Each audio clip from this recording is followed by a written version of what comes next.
Good evening, everybody. We're going to go ahead and begin. Welcome.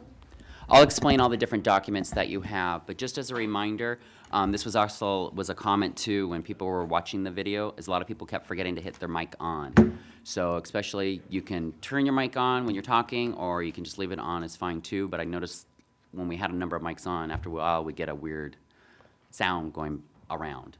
So just remember, you should always see a little green light. So just as a kind of a friendly reminder. Probably because there's some new individuals, we'll just go around, introduce ourselves, and then we'll go ahead and proceed. I'll kind of talk about what are the documents you received, so then you're not confused, because some of them look the same. So I'm Leonard McLaren. I'm serving as the Interim Director for Special Education. Yolanda Mendoza, Chief HR.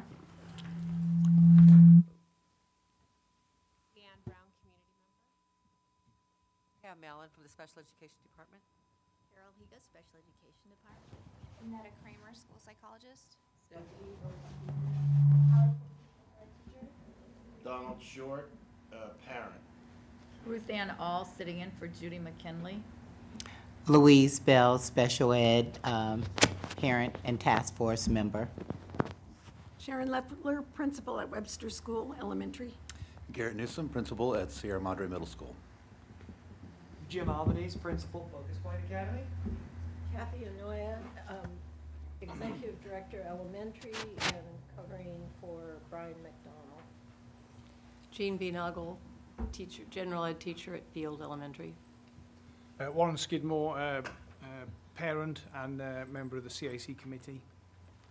Carol Locke, teacher at Marshall Special Education. Susan Gomes, special ed teacher. Joyce Ye, Budget Director, Business Department. Did you want to introduce yourself? We're just doing as introductions to everybody. My name is Monica Watts. I'm a parent's advocate for special education, both locally, nationally, and sometimes internationally. My son received services through the Pasadena Unified School District, and I have another son who graduated from the district. And were we doing all of this over, or just that part? Thank you. Okay, everyone, welcome again. I'm just going to go over all the different documents so you can see what you have, just to make sure everybody has the same packet. One, you should have, of course, of the agenda. You should also have a copy of the minutes from our last meeting from from February 15th. The ones that you should also receive as well as you should receive where it says lessons from California district showing unusual strong academic performance for students in special education. This was the one research article that I was telling you about last time that we met. I was able to finally find it, so that's what this one document. This was actually where Pasadena was going to be one of them, but somehow I don't know what the circumstances were. We weren't part of the 4 that were actually in this study. And if you look at it, it's a pretty recent study back in January of 2011. So I thought that might be something more for later on as a discussion maybe for the next meeting. That way we'll give people time to read that. The next part, because a lot of the information that was asked was for data, so I was trying to gather as much data as I can in the different kind of formats of it. One is, I mentioned before, there's the annual performance report that comes from CASEMIS that looks like this document. So again, just so you know, these are old data. When they look at CASEMIS, it's 2 years behind. So what this just came out, it's 09, 010. So that's how it looks at, and we'll kind of go over that document later on so you get more information. I also gave you information on, because one of the questions came up was STAR testing. So what I gave you in this little packet is the CST, looking at the grade for science, looking at subgroups of science, history, social science, CMA, as well as Kappa. So it looks at the different grade levels, and we can have a discussion with that later on today. Also, another document I forgot to mention, this is the CASEMIS. This is how we report to the state when we look at our numbers. This is actually basis within our grants that comes out. And this just basically just shows how many students that reported as of December 1. Basically, we had December 1, they had bodies, they had IEPs, they were active. This is not like for a student who was pending. Say if they had their IEP the next day, they would not be part of this count. So as of December 1 of this year, we had 2,507 students that were having active IEPs within the district. We did show an increase. That was another document, why we saw some kind of increases. I'm sorry, which document were you referring to? Oh, sorry. In terms of the more recent This data? one right here, case miss. Okay, the CASMS data, okay. Yeah. Next one, you're gonna see two documents that almost look the same. They both say school services, and I should have put a title on so you can see the differences between the two.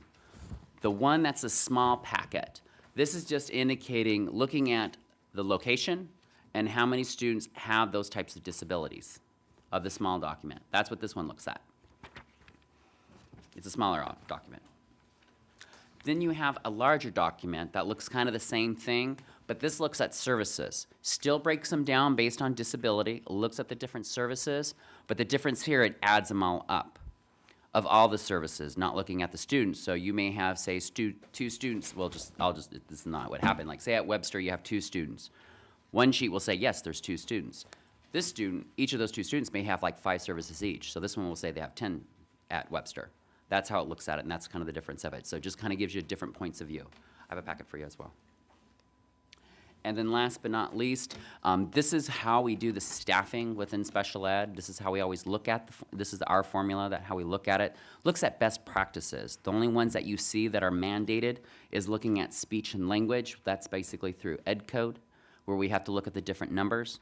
So if a preschool student, we have to look at 40 students. That's how it looks at for a speech pathologist, 1 every 40 students. Then there's the 55 for your K through 12. And then the other one that we always have to look at through ed code is for our RSP classes, because that is a 28 maximum. There is a waiver, and that's something that each of the districts look at. So those are the different information. Which one? That's the one when we were adding, they're in basically would be either autism, looking at emotional disturbance, looking at multiple, orthopedic. It's looking at that, it clumps them. But your program for the transition wouldn't be kind of in there. Where specifically is it adult. talking about autism in here? Is there the graph for the number of students by program and services? Since you have programs that specifically address autism, where are those numbers on the number of students by program and services? Looking at autism, Right. when you look at it, this will talk about the Is this different students 8 at the different here? schools. No, but I'm talking about here on this one. The- When it looks at here, it looks at it says- autism. It says 8, 2. Usually it's 8 students for 2 aides, and then you In have your that teacher. classroom? In the classroom. And are Some we go a current- little bit Do more. we have a waiver for that, or? There's no, these are just best practices. This Oh, is what we okay. try for. All right, thank you. So sometimes they go a little bit up higher, sometimes they don't. Sorry, I have to ask a question that someone else asked. I didn't get the answer. Under best practices, you have mild to moderate, preschool, K to 8, and 9 to 12. I think the question, the one I have, is where is moderate to severe? The moderate severes would be either your autisms, your emotional disturbance, because it's a moderate severe program. You can have your multi-handicap, orthopedically impaired. So they kind of go in those different ranges. Okay. I have a question. Sure. You're saying autism is always in the moderate to severe. Would that include all students across the spectrum from No, it's when pre-K we're to- looking at the classes with autism. When we're So looking at a I'm class specifically on confused. autism, that's how we look at the class. If it's Is a it- class geared So for. if someone has a diagnosis of autism, if we were going to understand the data you just passed out, No, we're this is supposed to our- understand that the SDCs, since you have moderate to severe and severe SDCs, and you have that sort of division, all autistic students are in those 2 groups? When we have autism, they would, if it's an autism class, it'd be a moderate to severe classroom. But what We about have if students you- inclusion, but we won't use that kind of a formula. You're not using that, and what about Asperger's or students currently in the current DSM that are diagnosed as higher on the spectrum? I know they're changing it in DSM-5, but in the current DSM, using that diagnostic They criteria. look at the qualification, our So- qualification in ed code is autistic-like. Oh, as so you long as call they it meet- As long as, yeah, autistic-like. autistic-like, because we have to follow the ed code. Okay, I understand that, I understand the qualification, yeah. difference. Okay, thank you. You're welcome. So before we kind of go more in discussion, we'll have more discussions with those as we're moving along. But that's where I wanted to make sure. Does everybody have all those documents? Cool. All righty. Let's just take a couple of minutes. You should have the minutes. Just want to give you guys a chance to review the minutes. And then we'll go from there.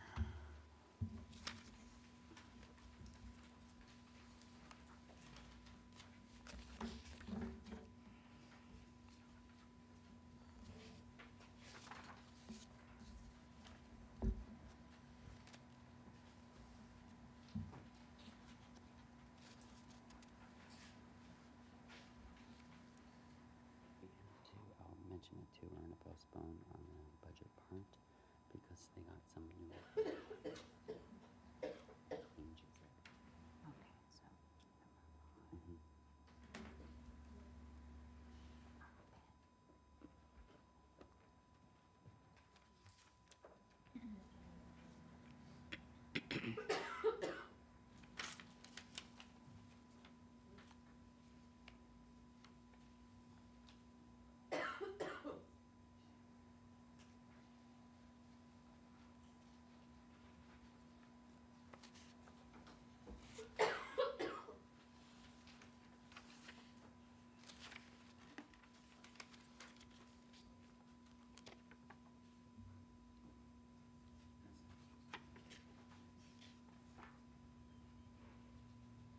Oh, there's the extras. In case anybody else needs them.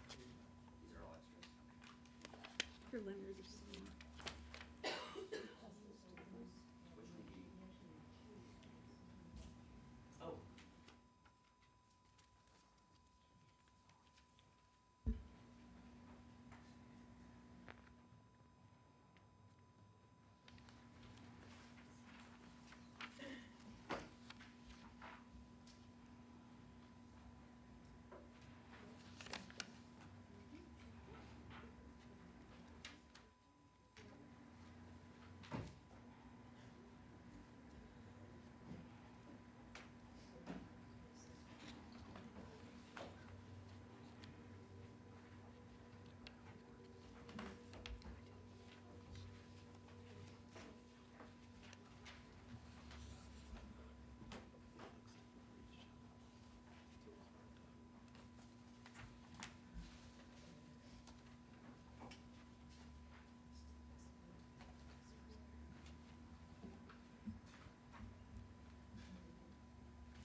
And for those that need like an extra packet because you're gathering for somebody, we'll just get it at a more of a break.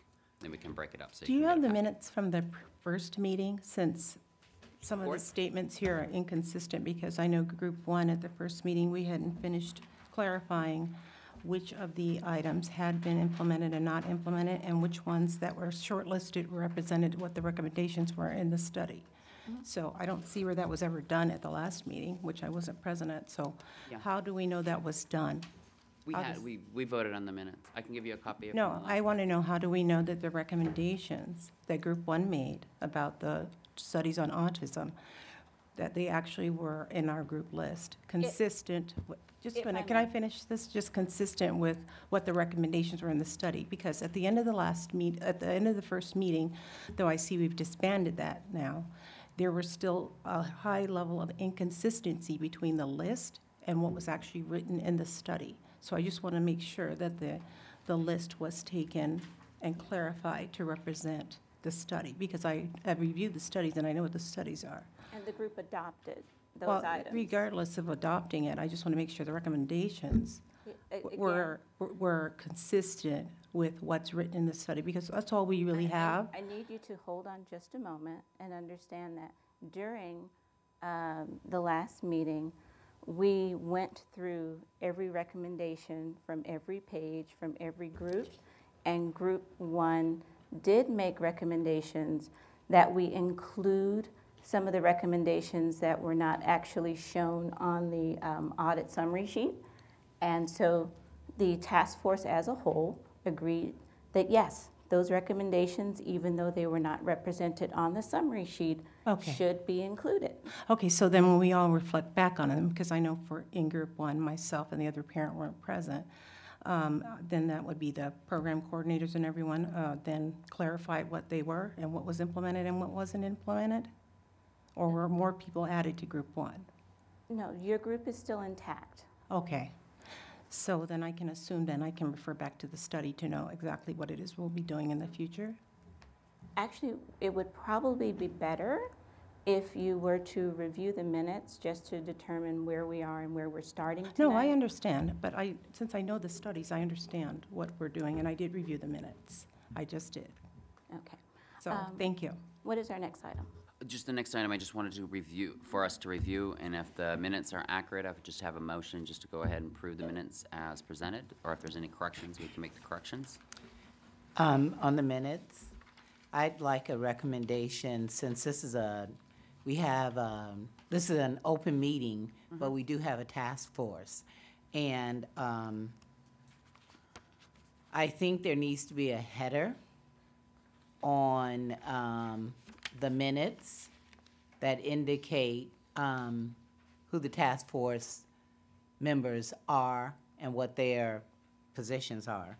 I'm noticing tonight that the vast majority of the people in attendance are district employees, and I don't know how many parents, just parents solely, not parents plus district employees, are in attendance tonight. I am, and I think this gentleman is. You're a parent, okay. So I know that. I am. And, okay. And myself. But you're not on the task force, right? Yeah, yeah. You are on the task force? Okay. I didn't see you at the first meeting, that's why I was My wondering. wife was. Okay. And yes, so, okay, 1, 2, 3, 4. How many? Five. Okay, how many parents do we have on the task force? No, I mean, The period. total would have been 7. 7. So, Okay, 'cause and we're I, counting both we're counting both of them as one What? parent. okay. Oh, Yeah. his wife and himself. Yeah, his wife and him, we're counting Okay. them as, But anyway, I So think, How many were present when this minutes were developed? That's all I guess that's what she's trying to say. yeah, I'm trying last Oh, week I from last- noticed from the, Because if everyone's name was listed, or if the public had access to who exactly was in attendance, it would just Last be week it for was Warren and clarification. myself. yeah. was just you and Warren? But I think because we have Doesn't matter, established who the Ms. task Higa. It force doesn't say who was here. for transparency and accountability, I think it's imperative for there to be a header on the minutes that list all of us who are committed to the task force, who are actual task force members.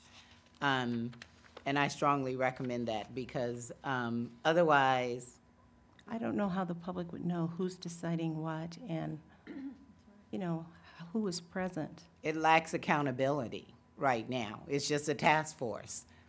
Well, thank you for that recommendation. I think that that's one that we'll definitely implement. Okay. Yes.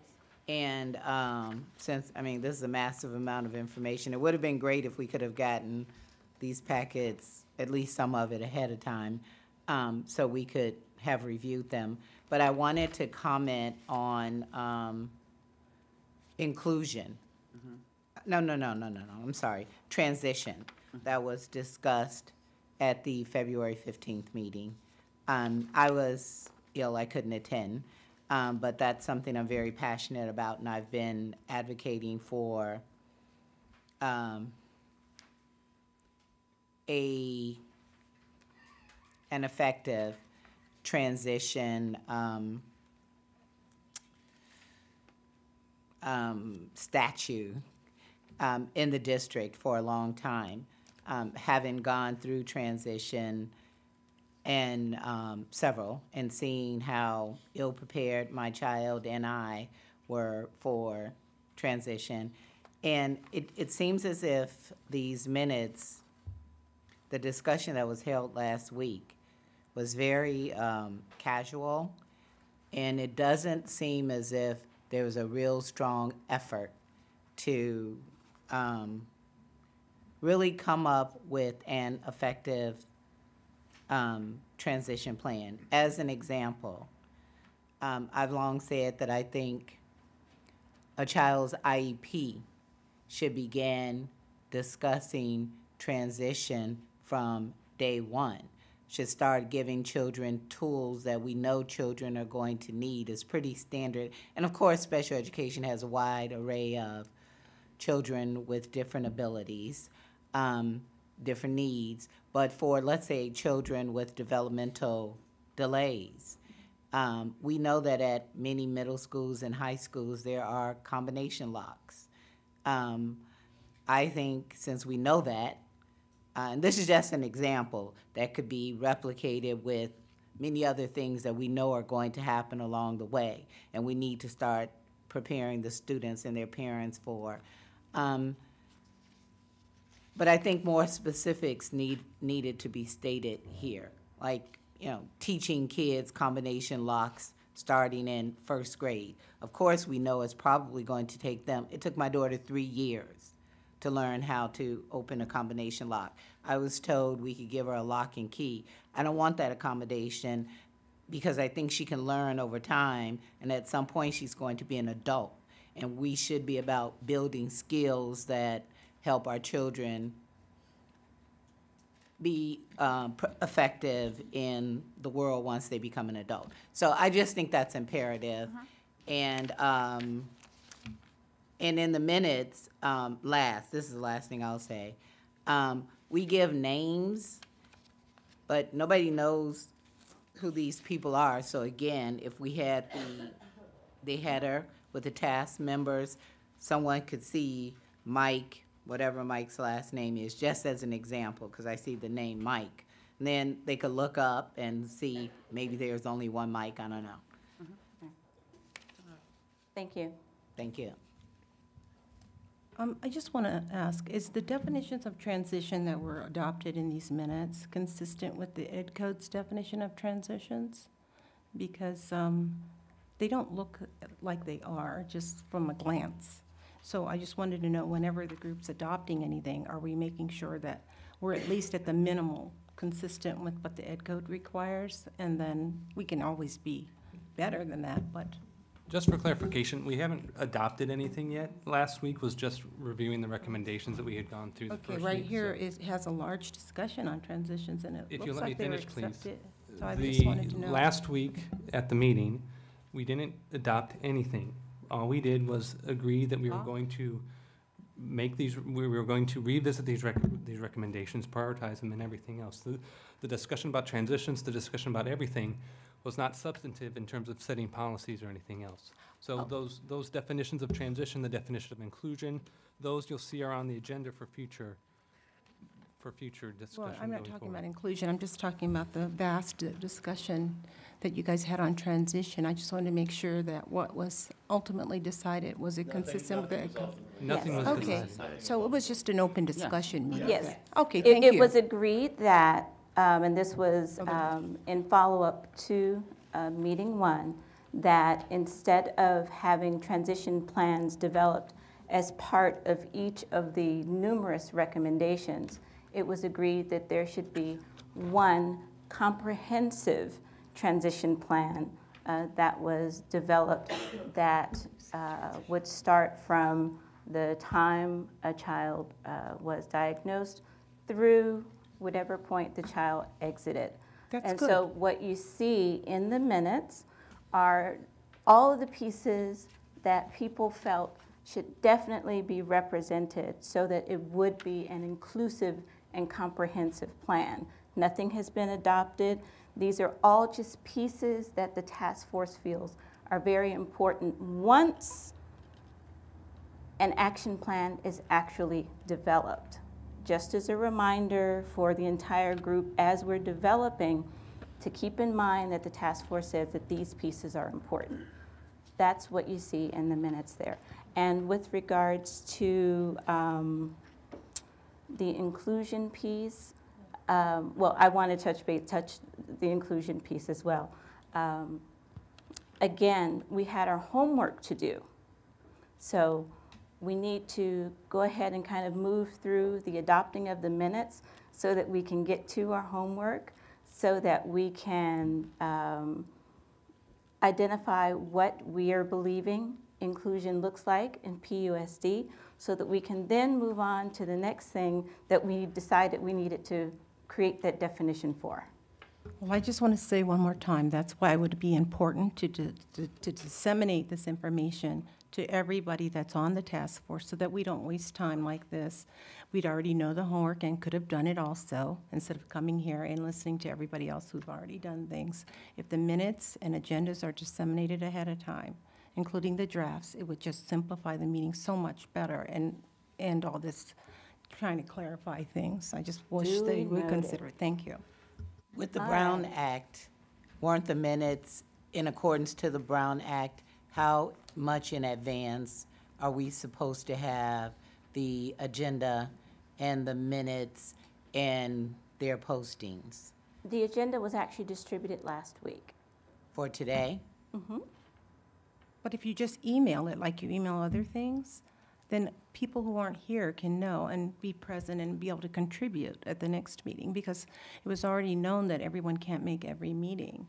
But we want everybody's voices to be heard. I thought that was part of it. Absolutely, and I think the task force has done, each person has done a very good job of respecting one another's opinion and ensuring inclusiveness and that it's an open and earnest conversation.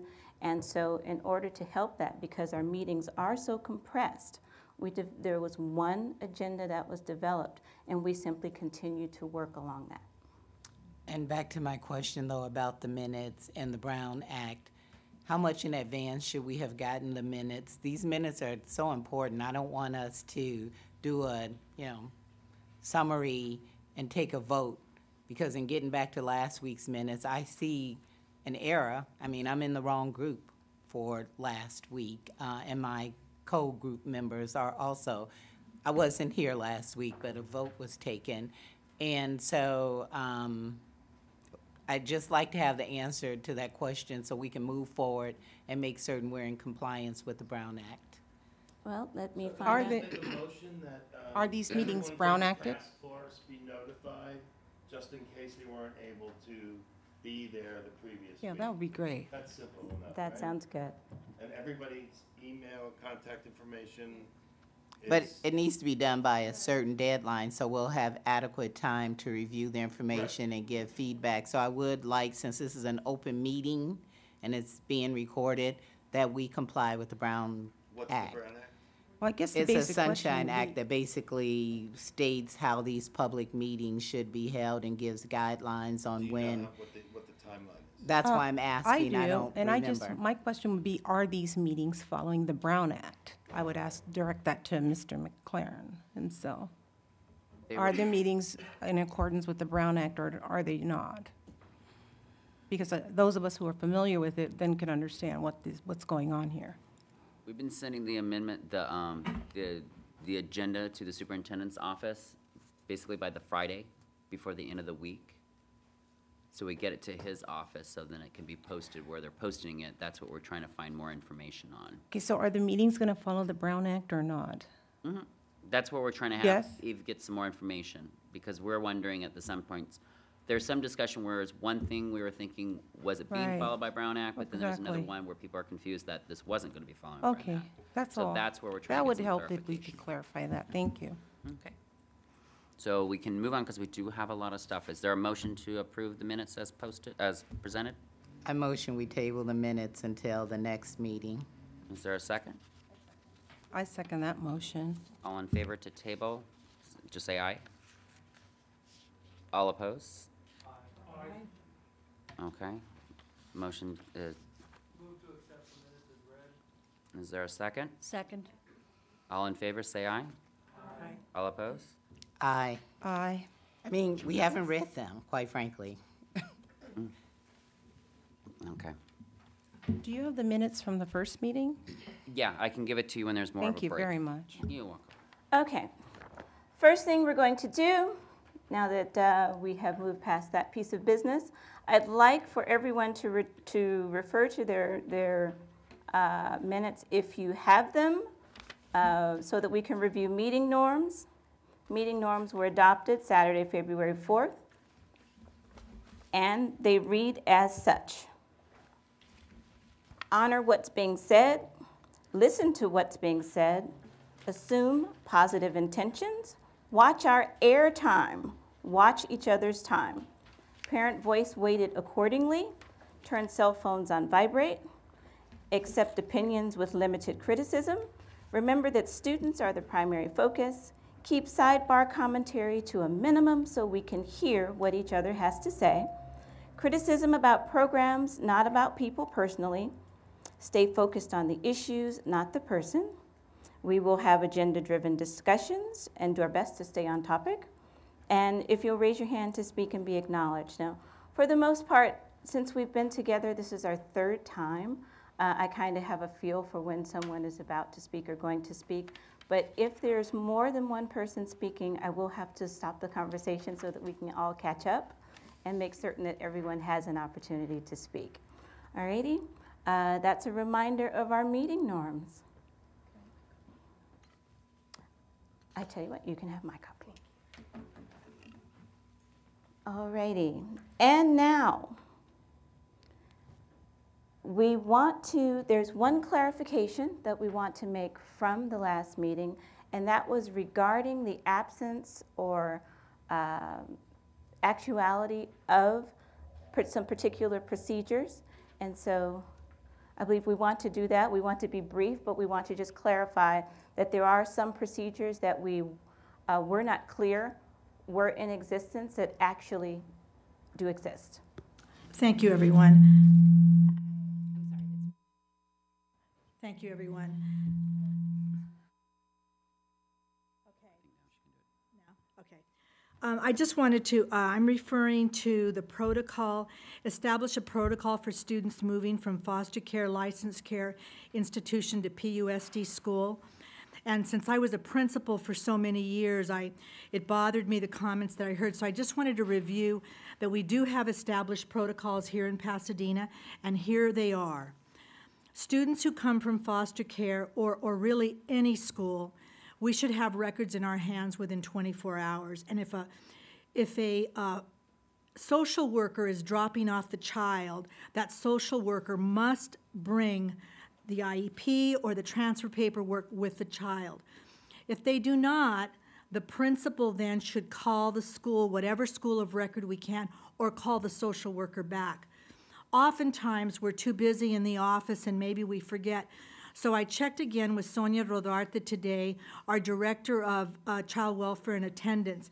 And if any of our schools cannot get that information within that timely manner, please contact Sonia Rodarte, and Sonia will try to get the necessary paperwork. But I just wanted everybody to know that we have many things to do in schools, but this is not one of them. I hope that we're able to find records for students immediately. It's the law, and we want to make sure that everybody does that. So that was my only point of clarification I wanted. And if any of you would like to see me later or like to see Sonia Rodarte, we talked about it today. Thank you. Great, thank you. I'm sorry, I keep turning this off and on because one, it's so big, carry it, and two, it's rather uncomfortable. So it's not on? Oh. Here, let me pull it up a little bit. Okay. In my little facilitation room, I don't need a microphone. So most people can hear me pretty well, but we aren't recording normally. So this is what we want to do now.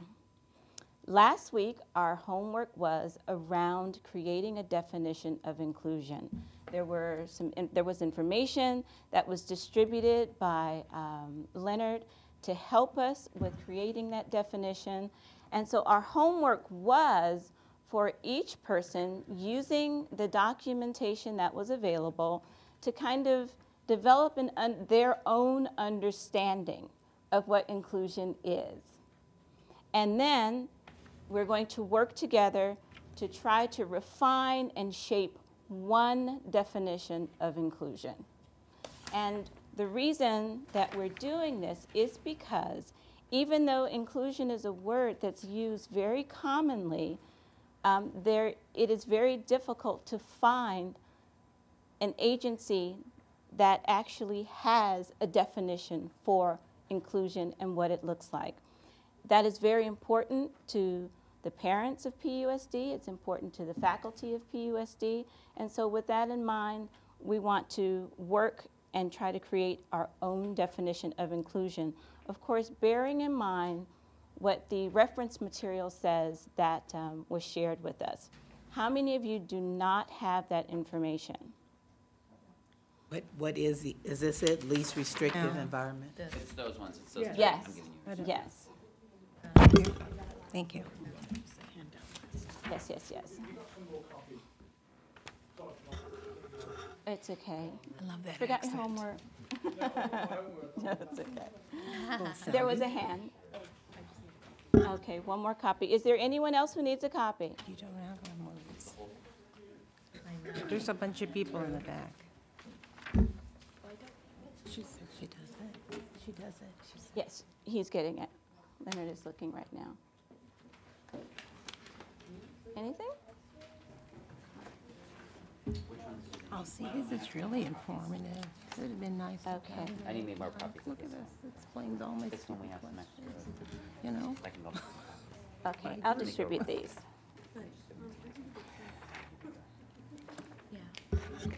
Yeah, you can go ahead and give these 2 ones. I'll go make some real quick copies really fast. Okay.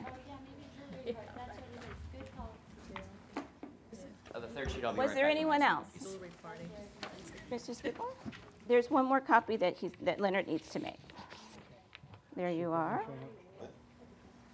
There's two. For Leonard.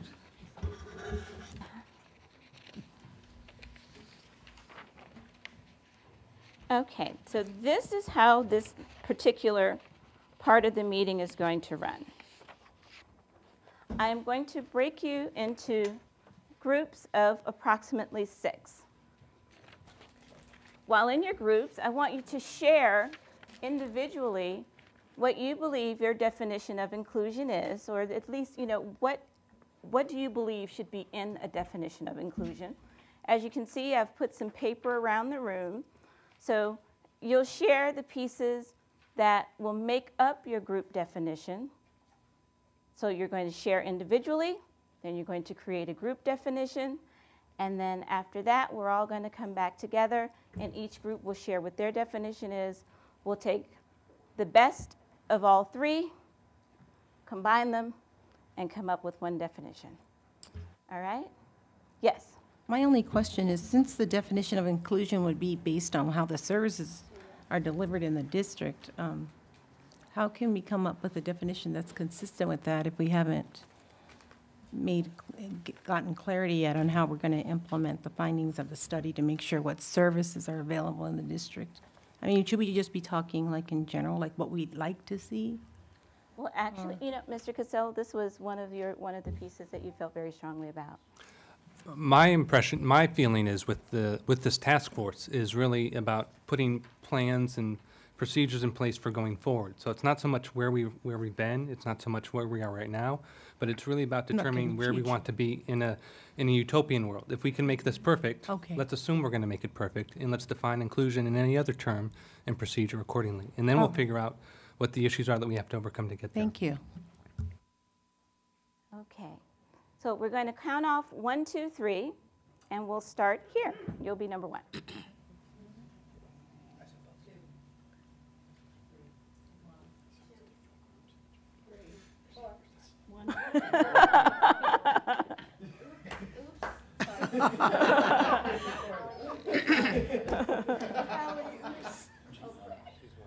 Yes. 2. 3. 1. 2. 3.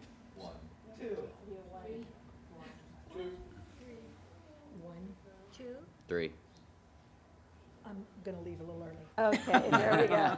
So if I can have my 1 stand up, please. And for anyone who's, tonight is their first night, I forgot to introduce myself. Harry spent my hour and a half on the freeway. It was wonderful. I loved it.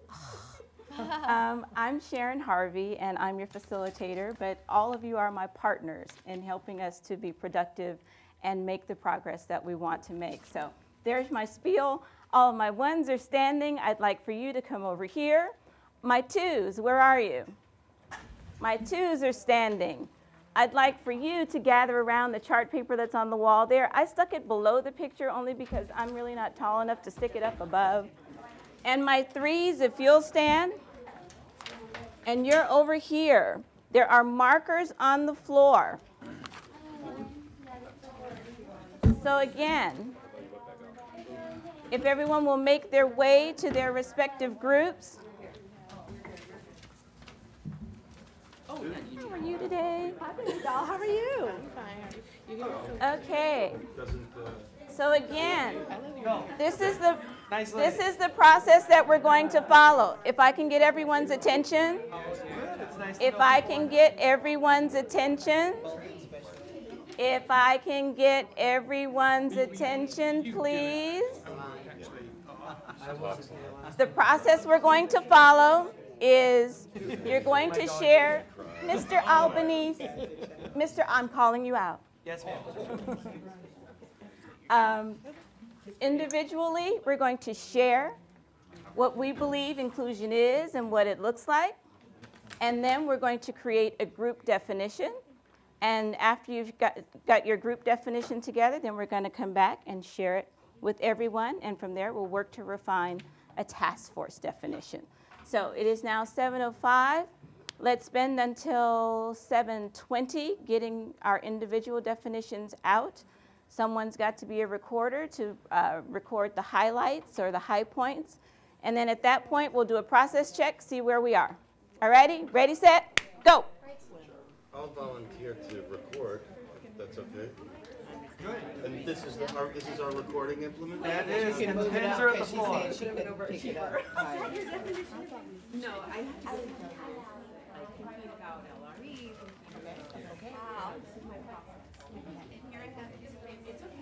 We should sit and be a little comfortable, no? I mean, Yeah, we don't want to be we've got standing this thinking. I like that can't thinking. do both. I have problems chewing gum and standing. That's why You're in trouble. That's why I volunteered to do this. That's right. Excellent. Here. And everybody pull up a chair.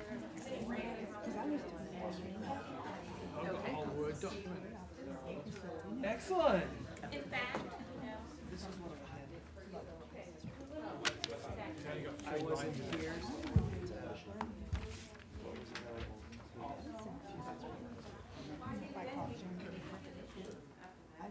You didn't actually do it.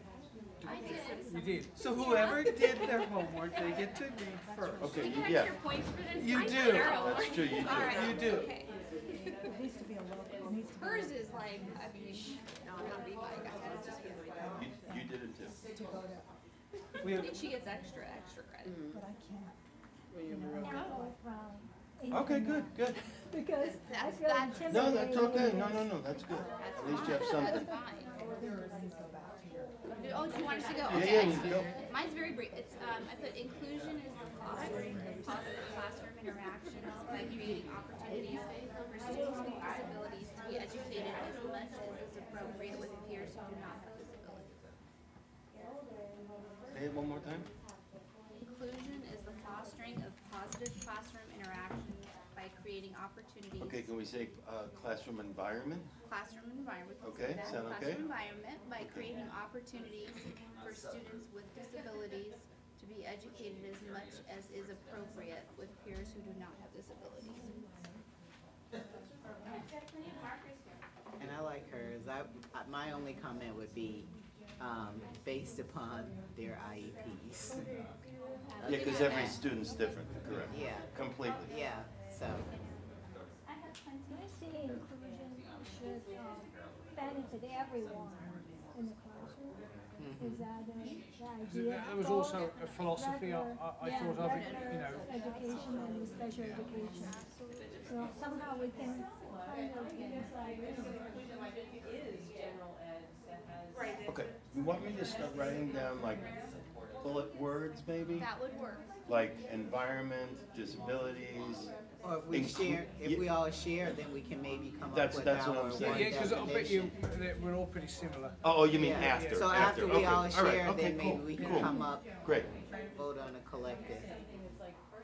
I wrote, inclusion means that students who are chronologically age-appropriate general education classes in their home schools and receive the specialized instruction delineated by their individual education programs within the context of core curriculum and general class activities. Bleh.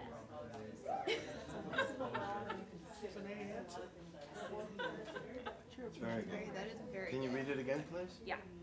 General education means that, or inclusion means that students with disabilities are supported in chronologically age-appropriate general education classes in their home schools and receive the specialized instruction delineated by their individual education programs within the context of the core curriculum. Could we say age or challenge oriented? Is that possible? And we've always made sure. But I mean, because sometimes you can have a 5.5-year-old and a 7.5, you know what I'm saying, that may have identical challenges.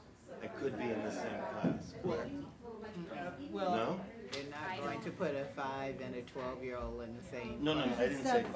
I said Oh, 5 and 7. 7. Yeah, Okay, 5 and okay. No, not 5 and 12. But I mean, quite frankly, a 12-year-old could pretty much be functioning at a 5-year-old or But not 3-year-old necessarily- level, but but not not necessarily in that that classroom. Right, because they do tend to, at some point, put kids around peers of chronological age. Can I cut you off? Oh, no, So- I was done. So, are you saying that it could be applicable to add challenge oriented, or no? No, I wouldn't. No. I was not focus saying on- that. As an educator, I always focus on the service that needs to be provided to the child to Right. access the program. So my focus is always based on service. So anytime I start to talk about inclusion or mainstream, I talk about the two often, depending on when you came into special ed, Right. tells you which one you're going to talk about. So if you're older like I am in special ed, you talk more about mainstream because the big push was to get kids back into the general education sector. If you're newer to special ed or you're more cutting edge, you talk about inclusion because the inclusion piece then is every child belongs in general education. And then we're providing services for that child as they need them. So when I talk about the two, I will often, because I'm, 20 years ago I entered into special education. I talk about mainstream. My head still does because I'm always, sort of programs I've been in are primarily more restrictive settings. My special ed experience is in more restrictive settings. And so I'm always talking about getting kids back to general education sites, general education classrooms, and those kinds of things. So I often talk about mainstream because the services they're being provided. So as an educator, I want to talk about the services. So I believe that when we talk about the continuum of inclusion and providing students the least restrictive environment, we want to talk about the services that the child needs to access the goals and objectives and be successful at accessing the public good. One big challenge that we have, and I'm dealing with that now, I'm just using my daughter as an example because it just happens to be apropos. Because of budgetary cuts, classroom sizes have gone up astronomically. And as a result, and I think what this lady said, she's 9th grade, and it's a Spanish class. But there have to be, and I really want my child to learn to speak Spanish, as her 2 older siblings are able to do. But the class size is huge. And my daughter's in the class, but the teacher has problems managing the class because of the size, I think, largely. And so I know that my daughter isn't benefiting from this. So my real point is, and I like what's your name? Joyce. I like what Joyce said about the regular ed students benefiting from this arrangement Reciprocal, also. Because I think, reciprocal benefits. they are ambassadors in a way Sure. in making this whole inclusion and least restrictive environment work. Because if they're accepting of the students, if they have an inclusive mindset, they can work. But the budgets have made classrooms really, really large, and I think that makes it very difficult to fully mainstream I think that's a different bear to tackle, That's where a- now we're talking But it's about just kinda the sorta- definition of the word.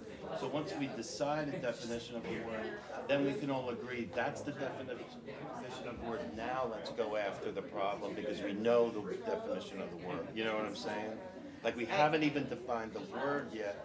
Let's take one step at a time. First we'll define the word, then we'll go after the action. And I understand, I concur. It's just, one big problem is you have the definitions, you have policy. I have but some it's very offline difficult to suggestions. implement policy when You I don't have have some money. offline suggestions to you for your IEP team. Does that make sense? I have some offline suggestions to you for your IEP team. Oh, sure, but we're not speaking just of me, since we're coming up with a definition that'll work for all students, that's what I'm saying. Yeah, we have one more, How many more minutes have we got? yeah, we have another, We're not talking about the district has, for regular ed, we never had. yeah, yeah. This downloaded definition, which I really like. Can I share that with you? An education program to integrate special education students into the classroom to create a school learning environment in which all students can learn basic academic skills and increase their confidence in their ability to cope with the social and intellectual demands of the school. That's pretty good. Yeah, the two, my God, you should. So, I was going to say, it's clear that some of us are thinking about just the environment and the Learning environment yeah, benefit all and then other people are thinking about the practical provision of services as part of that environment. So it has to be a two-faceted thing, this definition. It has to include, I'm saying inclusion means the existence of an environment of acceptance, tolerance, empathy and support by both staff and students, for all students. So that's the same sort of thing. Everyone's working together and we have to make sure that there's some services that are available. The student should always be able to access the curriculum. They should always be able to have access to the standards and be able to access those with the core curriculum. And there should be a social benefit for the child or the class. I mean, those are the two levels when we talk about inclusion that are usually included in studies. Those are the two pieces. So those are the two things we should talk about. I made a note that schools have a responsibility to prepare students to be productive members of society. Yes, we do. So social interaction. Yeah. Access to core curriculum. Those would be my two pieces that when you talk about inclusion or mainstreaming that you talk about. But just saying access to core curriculum, that's not good enough. They have to actually be able to learn. Access it, which means they have to be able to learn it and benefit from that interaction. Access doesn't mean just being exposed That's to it. not It just actually exposure. Means to take it in. It actually means they need to be able to access the Because when I think access, I just think it's available for you. No. That's just exposure. No, that's exposure. Okay. Access means they are able to access the curriculum, okay, and that there's a social benefit for them to participate. Those would be the two things the team should be looking at when they discuss this issue. Those would be the Because remember how Joyce started this conversation. This is really about what a gen ed teacher does. Inclusion and mainstreaming, which is I'm not your age group, but I'm older and I used to mainstream forever. not the years of semantics. That's what we tell gen ed teachers. A special ed teacher knows exactly what we're talking about. What they're talking about. But it's the gen ed teacher who has to know that. And I say to you that the best teacher is the most inclusive. The very best gen ed teacher is the one that wraps themselves around this and knows that for the social factors and what you're saying, the access. And also general ed teachers who really understand scaffolding. You'll find teachers who do very well with our English learner population, do amazingly well with kids coming out of more restrictive environments because they can do the scaffolding. They know how to break lessons down. They know how to provide multiple access points to the curriculum. How to break it down in chunks and bites. Chunks and steps, and they also know how to watch for what I refer to as the worried, glassy-eyed look. And that's where the kid goes. And they know when to catch that. So the lesson's broken down into parts, especially for kids who need it. Well, it's modified per their IEP. But really amazing teachers do that for their whole class. And what I will tell you is good teaching is accessible for a lot of students. not just general education students. If you look at teachers who teach science concepts very, very well, they're teachers who break it down into very And that scaffolding specific fits right steps. into. Exactly. Good general ed teachers help this population. I'm gonna have 20 after, so I gotta start writing. Who else wants to read? Do you have more? I've said enough. You have more? You have more. You have 3 pages. No, this is a different technique. But you only have 2 minutes to write down. Okay. We're not talking technique, we're talking definition. Yeah. Yeah, we're only talking definitions. Okay, so let me just throw some terms out that I heard that were repeated, that were echoed in semantically, but like a little differently. Accessing environment, or providing an environment where a student access. Now helping. Core curriculum, okay, but we're okay up Okay, until good, that, good, Yeah. right? good. Okay. Okay, so we're going providing. I think everybody's supposed to be able to read that. It's kind of small. It's kind of small. No takers, scramble that. You're It's kinda a small. You're a typist. You're great. Keep going. Providing it, as long as I can read it, then it's gonna be recorded. Darn right. And he's I typing. got you covered. So we got providing an environment where Or should we say all a students? student, All right, students. can access Core. core curriculum, Core curriculum. right? And core Summarize curriculum. that social thing that you core said. curriculum and And socially Social- benefit from interactions. social interaction. And benefit So- from social and- interaction. Yeah, Okay, everyone.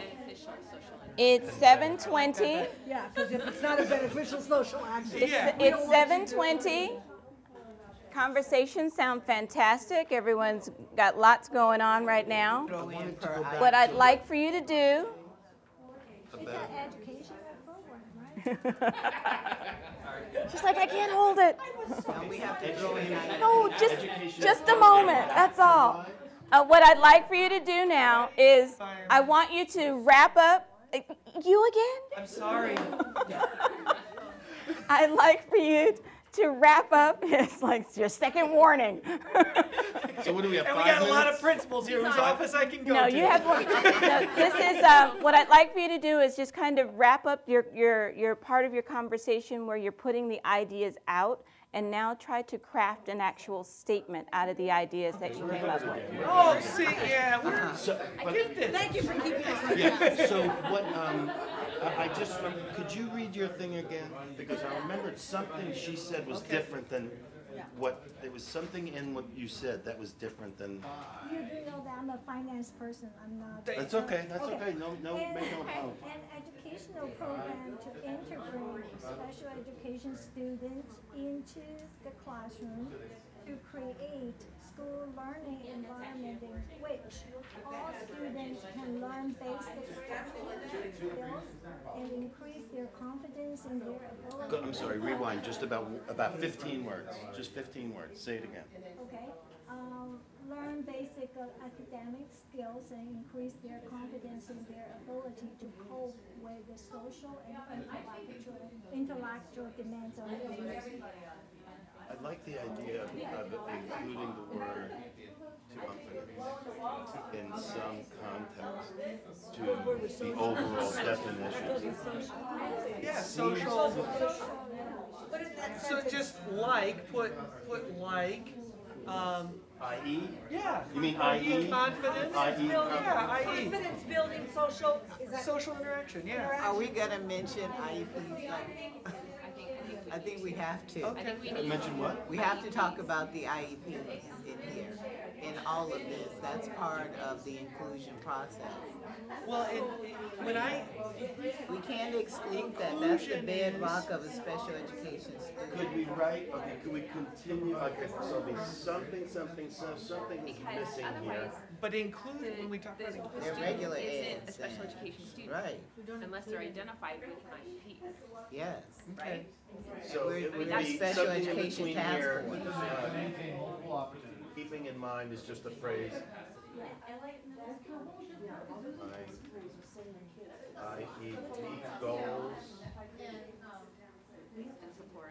and supports. I would say There's based something in upon. here missing.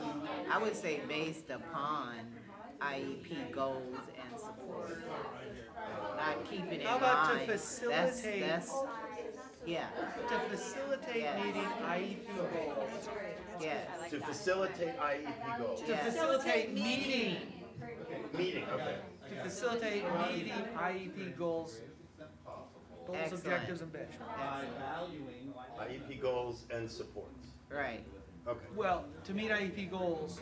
And supports, because there are supports written in IEP. Right, but the supports are gonna be, when we talk about accommodations and modifications, we're gonna be talking about utilizing those in our inclusion process to help the child meet the goals and objectives. I almost think yeah. we should say providing an environment within the general education classroom where a special ed student can access core curriculum.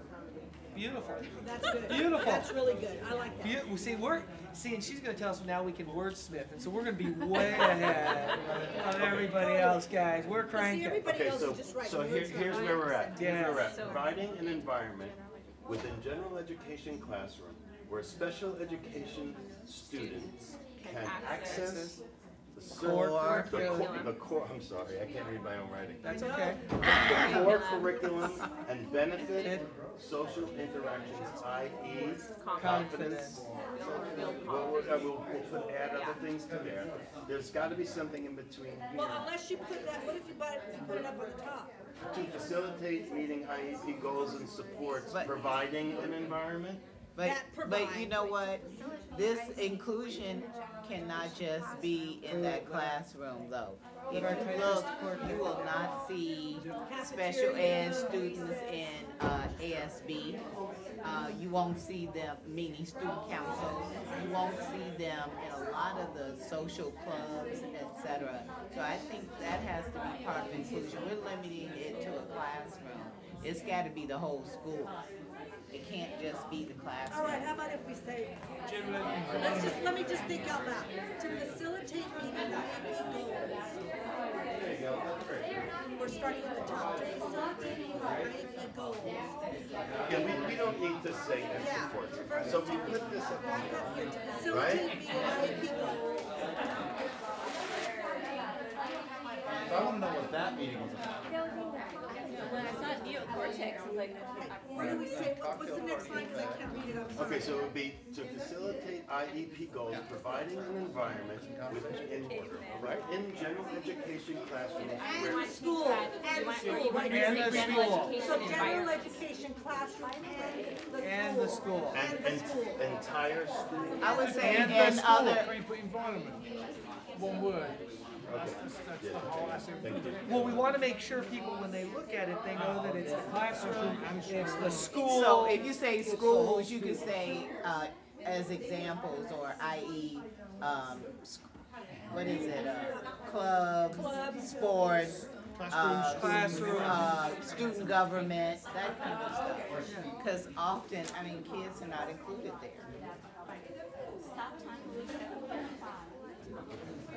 Can we negotiate So that? this is your worksheet, then, and then you gotta Let me read see if right. I'm gonna write it all back out Let me see here. if I can I write know it. where we're going. So far, we're okay with the first two sentences, right? Garrett, is this yours? Garrett. Hey, don't try to steal our good I know, ideas. John's writing in my script, so I can't come over here. That's Sharon, darn can I right, but borrow we know what paper? we're doing. I know. Okay. He's a All right, brilliant I'm guy. gonna write it. I know. I'm gonna write it here, let's see. He's brilliant. Okay, so Actually, we here's, have it being typed. oh, you do? Oh, thank you.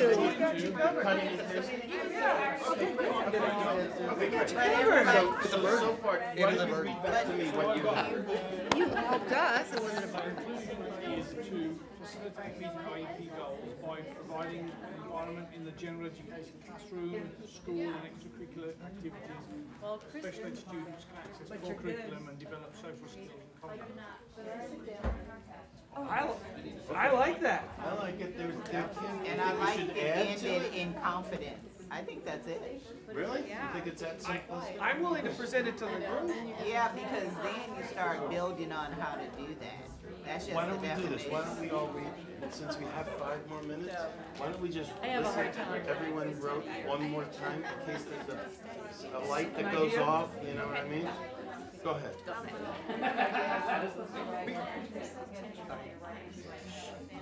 Inclusion is the fostering of positive classroom interactions for students with disabilities as much as is appropriate.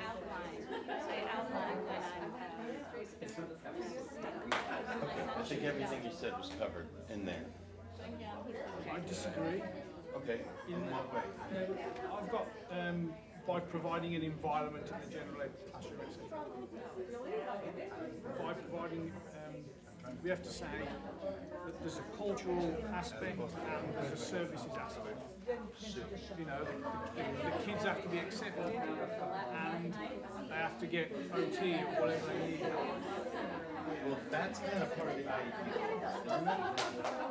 isn't it? But you cut off support. The support are those services. Services, but also this culture. Okay, so we'll add and support? Or services. Or services. IEP goals and services? No, at the end.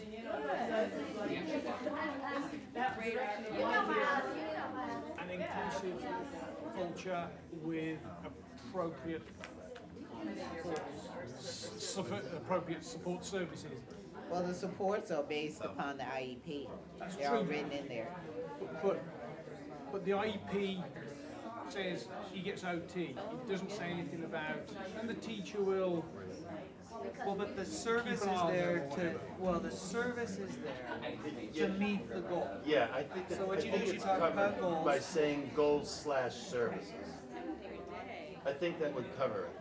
No? How would it be different? Just I'm playing devil's advocate. Just tell me how it Tell me would what be the different.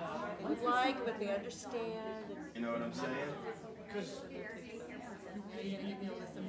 we have to state that, you know, all the kids, all the teachers have all the teachers have got to work together, all the kids have got to accept their special example.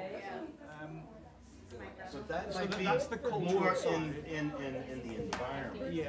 Right? In the Yeah. environment part. Yeah. Do we need to throw in least restrictive environment? Just so that we're kept in, we're kept in, well, we are. We're talking about least restrictive environment is within an umbrella. Right. We're talking about one piece of. But the least restrictive environment is a federal and state law, so if we don't use that language, it sort of seems like we're automatically out of compliance. Well, my suggestion would be, is we were asked to define a very specific piece. Specific word. Word. Now, when we do a definition of a concept, there are a lot of concepts that are going to support. They're supporting pieces that support it. Environment would be one. Services are another thing that we need to define and talk about. Continuum of services is something I think at some point in a conversation about inclusion that we need to have. We need to talk about the districts where the CELPA's plan for a continuum of service. So there are a lot of other elements that need to be defined. But And I'm not. can I just say this? You Because can. this is such a Okay, well, lawsuit type Yeah, okay. environment. So what did you say And one that- of the things that we that want to do was? is confine costs. Least restrictive environment, if we talk about inclusion and we don't include that phrase, to me, and that's You know a what? I federal and almost think state that it's phrase. too. If we don't It's too include, easy to say least. But I didn't even no, know it's it. part of. I'm it's saying my that group. I have that's to go not with even my people. tolerable. Least constrictive. when That's you- not tolerable. But when you hear people, let's just say campaign for office. Our kids played soccer together when they were 7 years old, and they are now. They require what? Another definition. So we've known each other off and on for a long time.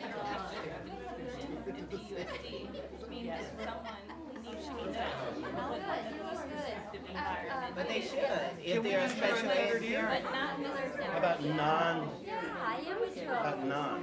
And every include, and every, what do you call it, IEP meeting. That's a term that's talked about. Yeah, oh, I do have a good group. I do have a good group. Yeah, I love them all.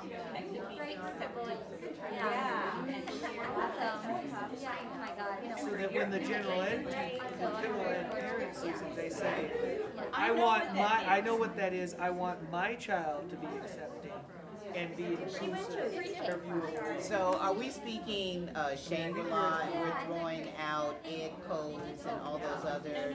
No, we're just defining a word. But I like the idea of saying like something like non-constrictive. Non-constrictive as But opposed that's to. purely, that's a natural consequence of trying to put the kid in the best possible environment. Least restrictive environment, defined by law, is not necessarily the most appropriate. Right, that's what I'm saying. Oh, yes, it is. Non-constrictive. Not by law. Least restrictive would have to be based on your IEP, et cetera. It's subjective You can't- though. Least constrictive is very, Least it's a little least wishy-washy. restrictive. And again, But it's this still is- state and federal law, but Understand, okay. this is why I was saying that there's Worked out this way. Yeah. You're going So, words or jargon in it is never your definition that requires another definition because it is a subjective definition. It's like to see it exercise. Yeah.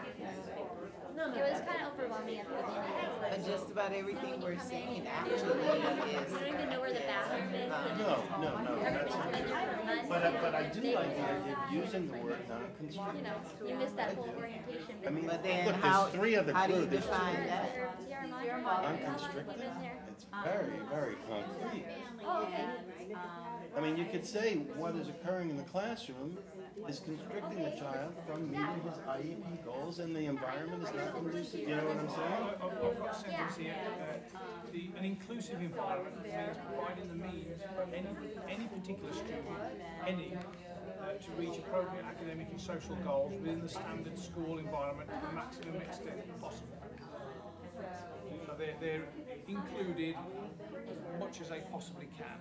Was that the full definition you just gave? What happened to IEP? Oh, no, that's not what we agreed. No, this is something I wrote. This is something he wrote. You know,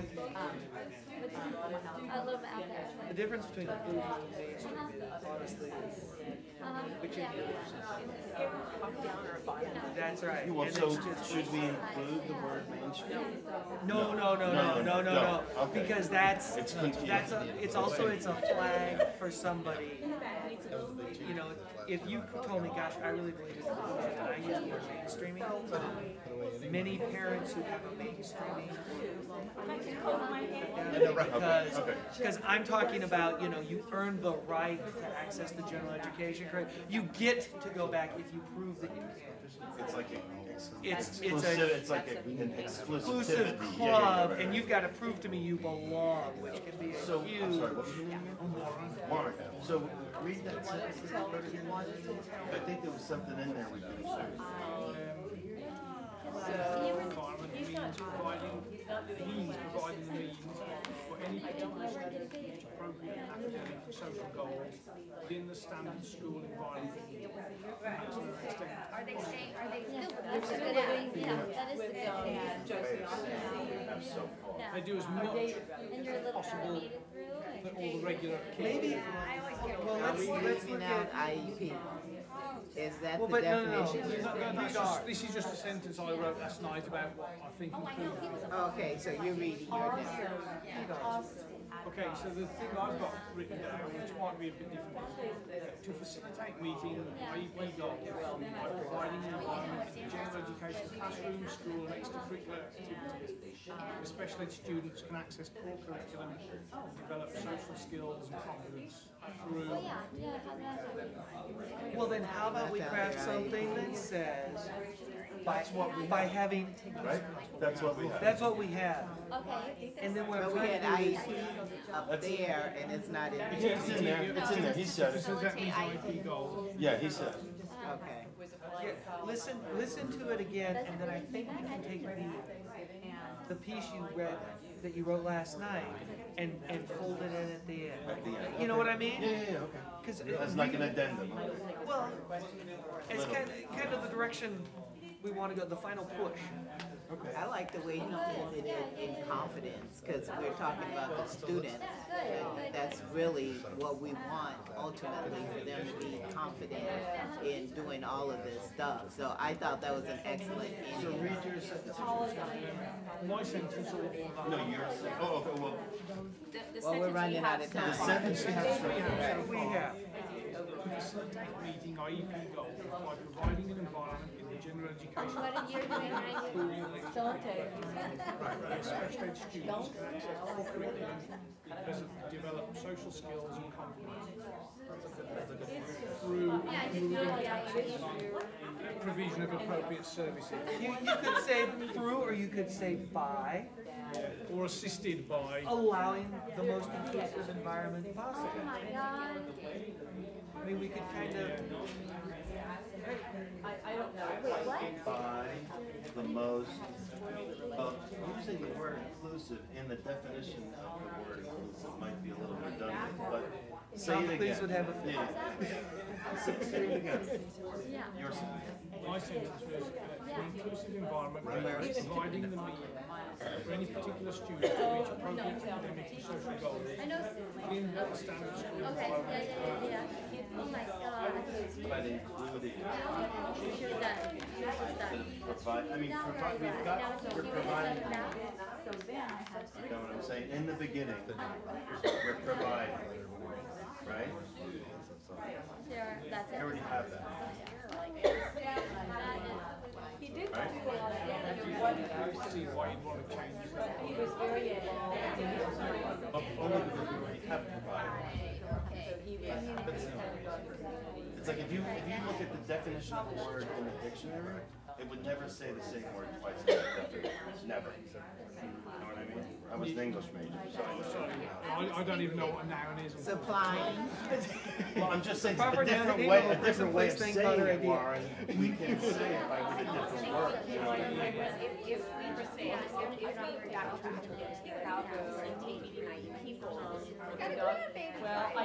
Well, I've got a grandbaby up in the and I'll tell you, she's 2, and she's absolutely. About creating So, instead of providing.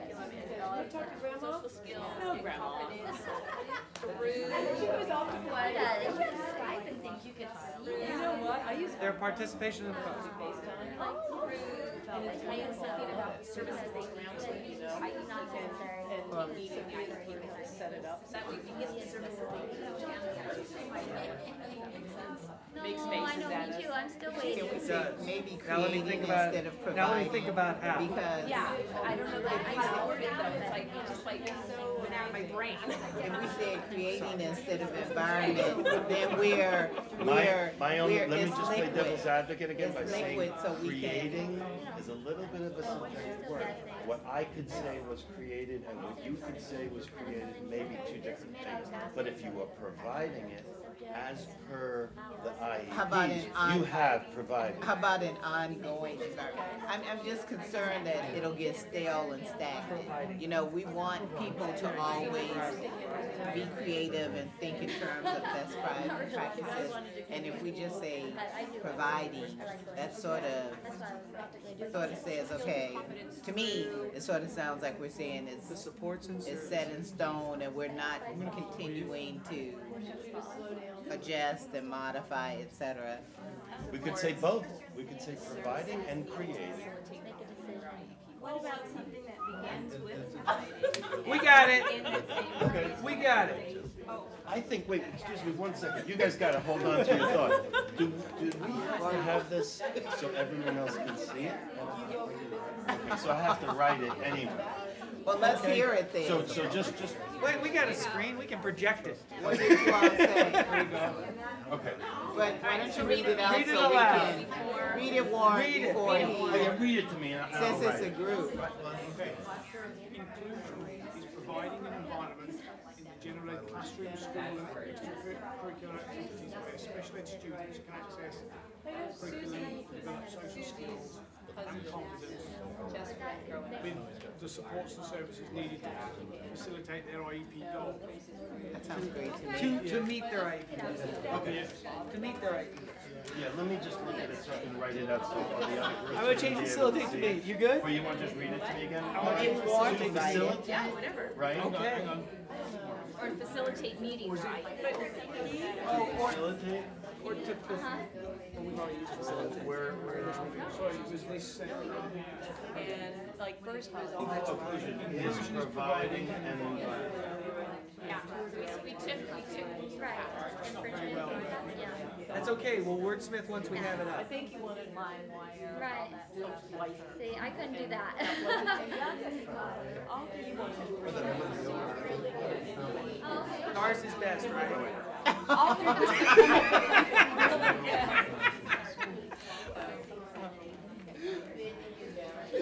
We have to think in terms of including our ideas also in this inclusion process. Yeah. We want to be open. That's I'm right. open. As long as they know ours is best. I don't know, maybe talking to you. That sounds real I, open. yeah. I know her going way back. You know Yeah, that. yeah. They're saying the same thing. Of course they are. special ed students? I have to say, I wanted to see how different. Yeah.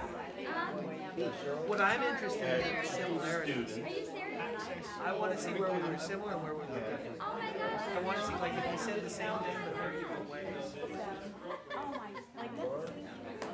Because if we hit on the same ideas in three groups, with three very diverse groups, Google that Social skills. you know, And they, that could mean we're onto something. well, it Or means, not.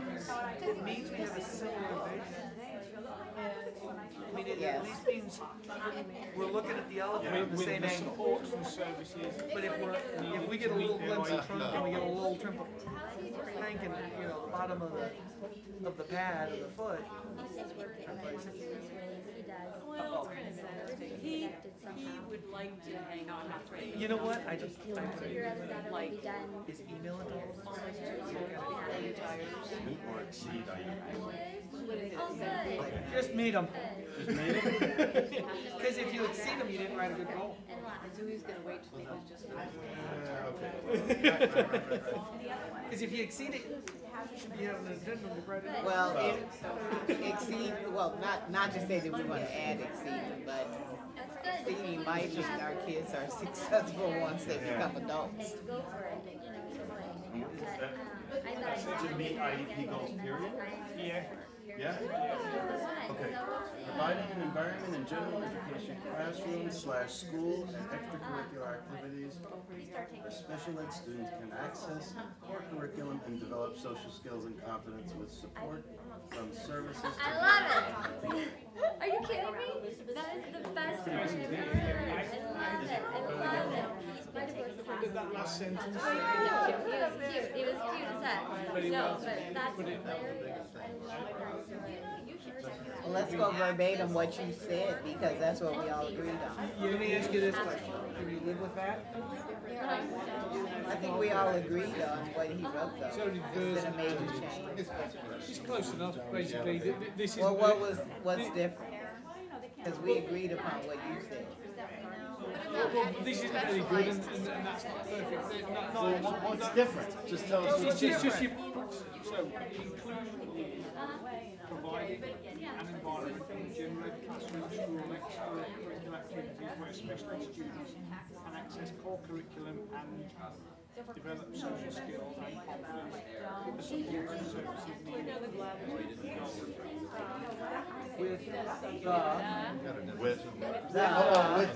And there's a the back here. No, that was it, that was it, where you were. And service.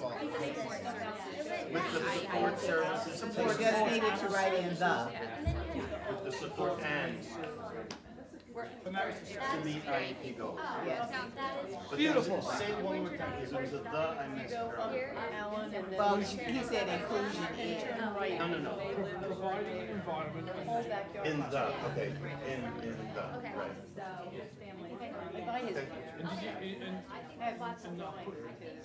This isn't a poetry class, so we don't have to lose the the. needed to meet. Say that again? No, daughters, she's all daughters. Needed to meet. Okay. And then it's, okay, good, I wanted to read this. Needed to meet IEP goals. Okay, great. Take a break, walk away from it. Take a break. You guys have like. Are we gonna rotate and wordsmith each other? You're an agitator tonight. No, Okay. usually. I'm from Nip, Birmingham, in the middle of England. You're being consistent then. I'm from New York. Okay. Yeah, I know. What was your name again? Don. Don. Yeah.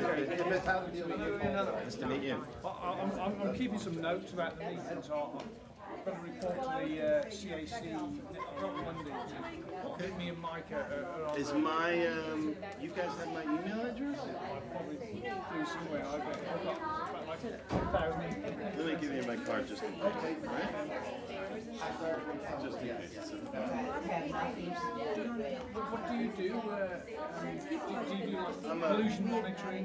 Yeah, exactly. I do that. I do phase 1 site assessments and, soil sampling and air monitoring for potentially hazardous materials. Anything that can follow organic compounds. It appears all the groups are done. We're going to take a short 3-minute break and then come back. Mold, anything that is can hurt. correct. That is correct. I monitor for it.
Since he's on our group, I've Yeah. got to defend him. Let's not characterize it or anything.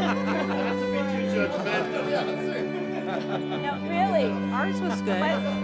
Well, I'd like to, before we actually get into sharing what each group was able to develop, I'd like to hear what the experience was like for some. Ours was good. We had a good experience. I mean, we were doing a lot of brainstorming. I thought it was very effective. One of the interesting things about bringing people together who normally do not work together is you are trying to get that literally will become the legacy of this group. And sometimes if you hold back, you'll find yourself agreeing with something that you didn't actually mean to or want to. So this is one of the reasons the people in this room are in this room, because it's important that you share, that you speak respectfully and support one another in also sharing your thoughts and ideas. This is not there's no way this could be a one-person effort. So, Mr. Skidmore. It was interesting to see how emotional people were about fine details about things. I think it's because everyone's feelings are forged in their own personal experiences. What's good is there's a lot of us here, so everything should average out in the end, and we should get something that's pretty good. But it was just interesting to see how you could have essentially a small detail, but a big disagreement over it. Yes. That was interesting. The conversations about one word choice. Those I love to watch. I think that ultimately, I think that there's an unspoken respect and commonality that we all have, and sense a positive goal in mind. And I think that the slippery slope on a subliminal level for me, anyway, I'll just talk from my own experience, was that it can get, when you're just even defining a word, emotions sometimes can get mixed up with logic and application, and we can get ahead of ourselves, and it's starting to, I felt a couple of times personally that I was starting to put the cart before the horse. Like, okay, but if we say this, then how is it going to affect my kid? Yeah. I'm being honest. That's what I started to think. And why wouldn't you feel that way? Yeah, I mean, it's totally human to think. Exactly, yeah. Exactly. But again, that's the beauty of having good people working together for a common goal. And again, trying to create that balance so that, and I remember in our first session, the irony is, I don't believe, were you present for our first session? No, unfortunately, I haven't. This is my first time. It's okay. Well, fortunately, I didn't mean We're glad you're Unfortunately. Again, an issue with word choice. During the icebreaker for our inaugural meeting was finding uncommon commonalities with one another. So it's very ironic that you said that. I wasn't even here. Yeah. So we want to now hear the definitions. I want again to remind you to listen. We want to not be critical, but actually offer some reinforcement on those things that we believe are, supportive and move us in the direction that we want to go in.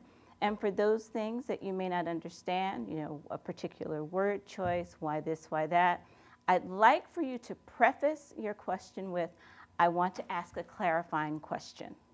That's saying, I'm seeking to understand. I'm not being critical, I'm seeking to understand. All right, so why don't we start with group 1? Who's our spokesperson? Ruth, why don't you do it and you can just show how we came to that.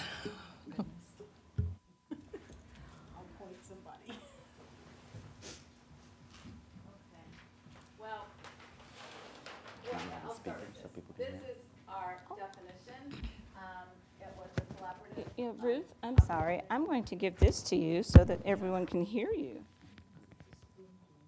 There you go. It was a collaborative brainstorm session, and the final definition is to provide a typical experience to the greatest extent possible by valuing and embracing individual strengths and providing support to maintain multiple opportunities for all students. And the support is starred regarding the aid and the IEP process. So some of the things that were included in that was we began with acceptance and acceptance of all students, the aid transitioning the students to special specific services and into the general ed environment seamlessly, that it was a philosophy across the school culture. That's the aspect of valuing all members by embracing and encouraging individual strengths. And we felt like, you know, from custodians to administration, this needed to be a cohesive philosophy. The typical experience at the greatest extent possible, again, across all curriculums, not just being isolated to example PE or to music and art. Educational practice of educating children with disabilities with children of those without disabilities, so there's a partnering aspect. Susan Go brought that up as an experience from her own classroom where she has kids who are without disabilities who are taking children with disabilities to their inclusive classrooms. Then there's adequate support to maintain that, multiple opportunity, and the adequate support, again, is aid-based as well as teacher collaboration-based, parents involved. The accommodations, modifications collaborated before transitions between classes, and that was something that Allie brought up. It's really important you don't just take a kid in and then, you know, have them feel like a fish out of water, have the teacher not really know how to address the student in a positive manner. The aides need to be informed and involved in the whole set of processes. There was some talk about aides even being included in the IEP meeting, maybe not just as part of the IEP process. And then additionally, at the end, the IEP process being an interdisciplinary, and then there were questions from the teachers and other staff about whether or not that was funded, if it could be, you know, is it school site council funded or is it special ed funded, but, you know, timing that's involved, 6 hours, you know, after trying to get these meetings incorporated into a school day is really hard.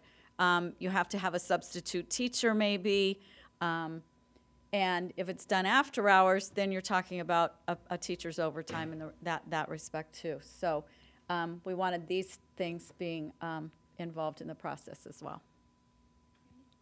Any questions? Yes. Can you expand on number 2, your aid transitions? That was Monica, yeah. That was based on the aide who is supposed to be transitioning the student from the maybe a SDC or wherever they're getting their specific services into the general ed environment. Understanding what their process is not to teach or whatever, but just to help in that transition and make it seamless. So that's what I meant. That's why it's written like aid, not aid.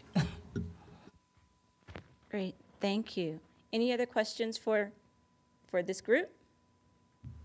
Wonderful, let's thank them for their work. All righty, group number 2. That's us. So, you want me to just, we decided in lieu of time, to, as opposed to being a part of the 12-step group on and on and on, to just, to crystallize, and I'm not judging your but, you know, for people who talk to on and on and on. So, what we did, we tried to crystallize a definitive meaning, and I'm just realizing, Joyce, there's something that they included and the word I just realized now was reciprocal, and that's what you brought up, and I'm thinking that that's what we left out. But our definition was providing an environment in the general education classroom / school and extracurricular activities where special education students can access core curriculum and develop social skills and confidence with the support and services needed to meet IEP goals. Which is very similar. I mean, it really, I mean, there is a lot of this that's covered in there. This is more specific. This is more specific? Thank you. Yeah, I think so. I was writing. It was really I did was writing. Everybody else really. I agree, I just wrote it. that's good. So. And now he's marveling at his work. He's going on and on. Right.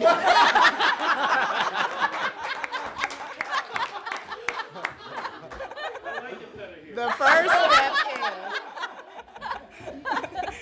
is. Thank you, thank you, thank you, group 2. And now group 3. Group 3, group 3.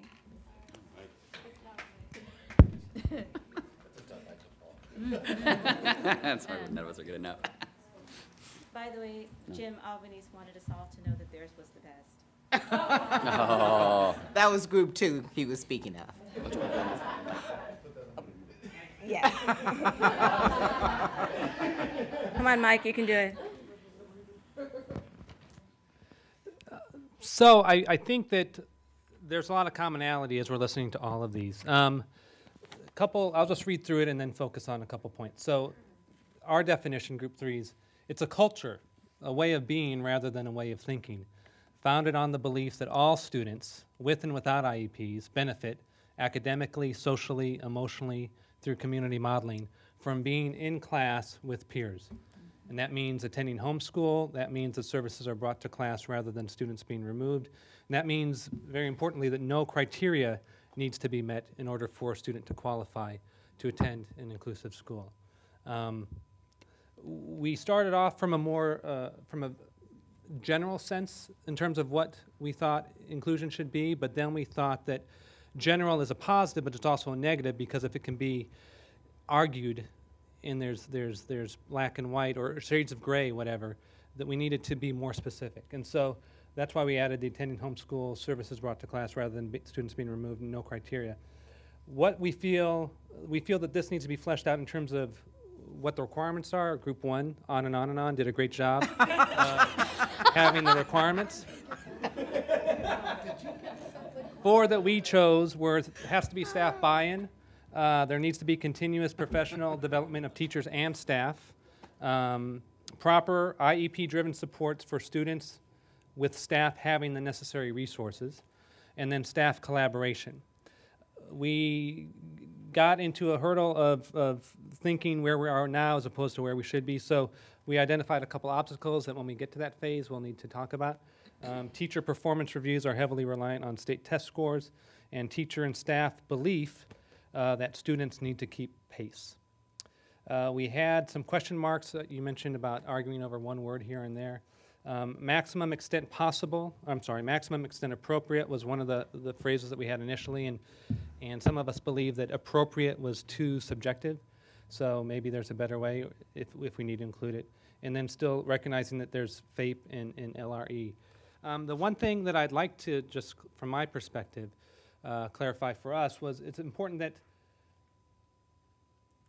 everybody benefits, in our opinion, from inclusion. And so it's not specifically a special education IEP student. And so that's the one distinction I'd make. Thank you. Super, super. So this is what I'm going to propose. I'm going to ask for at least 3 volunteers.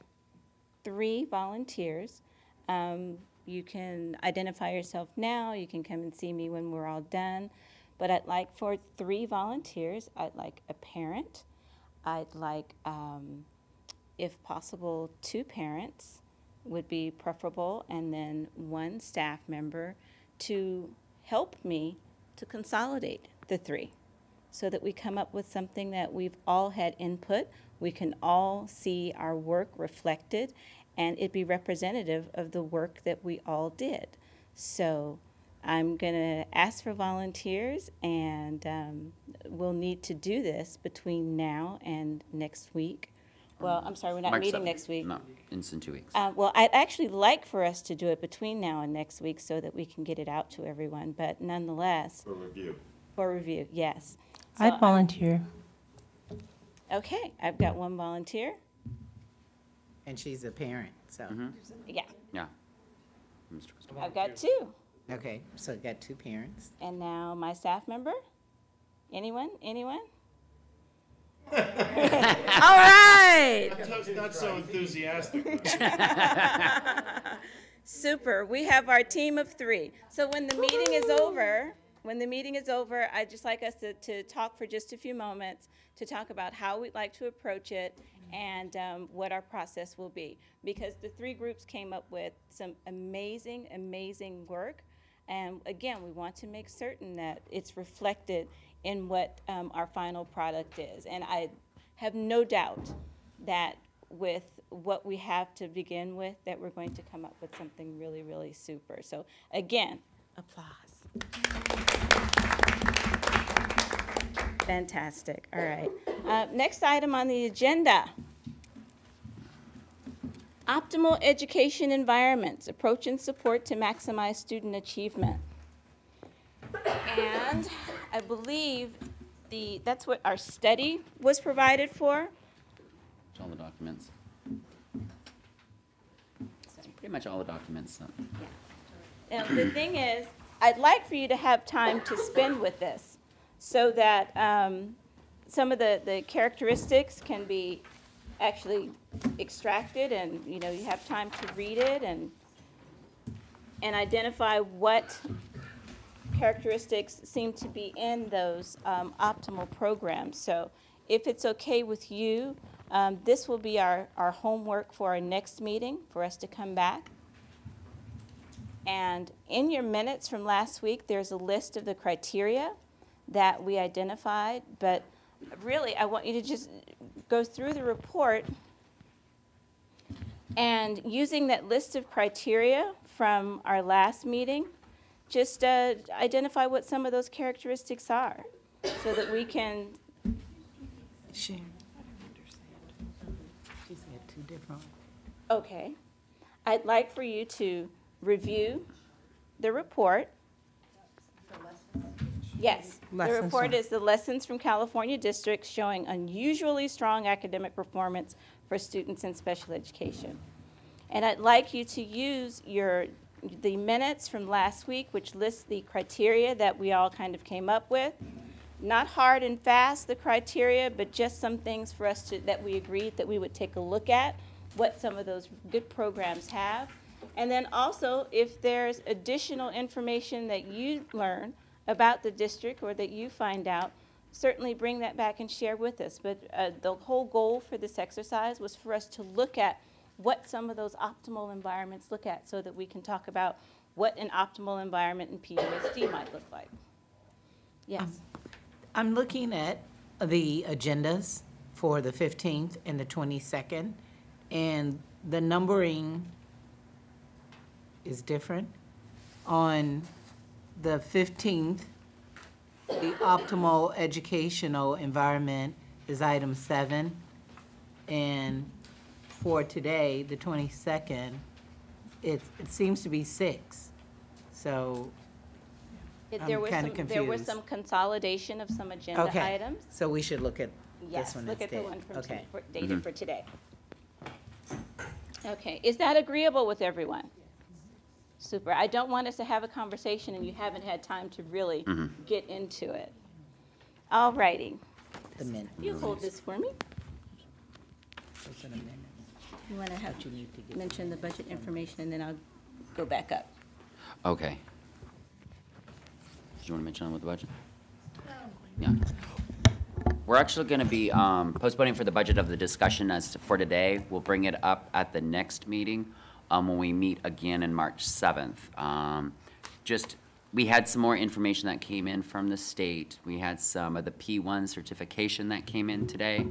And so that will give the business services department to really look at the budget because it might change. So I'm gonna kind of let Joyce kind of speak a little bit Right, on it. because right now, my boss, finance chief officer, we are sorting through all this pertinent information because right now we are in the phase of preparing the second interim report.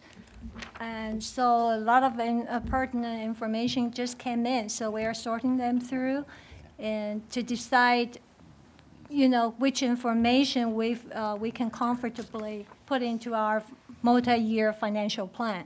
So I think in a couple more days, we can provide more accurate information. And even, I mean, if I give you a set of numbers now, we might have to backtrack. So I don't want to do that. So let's hold off that discussion until next meeting.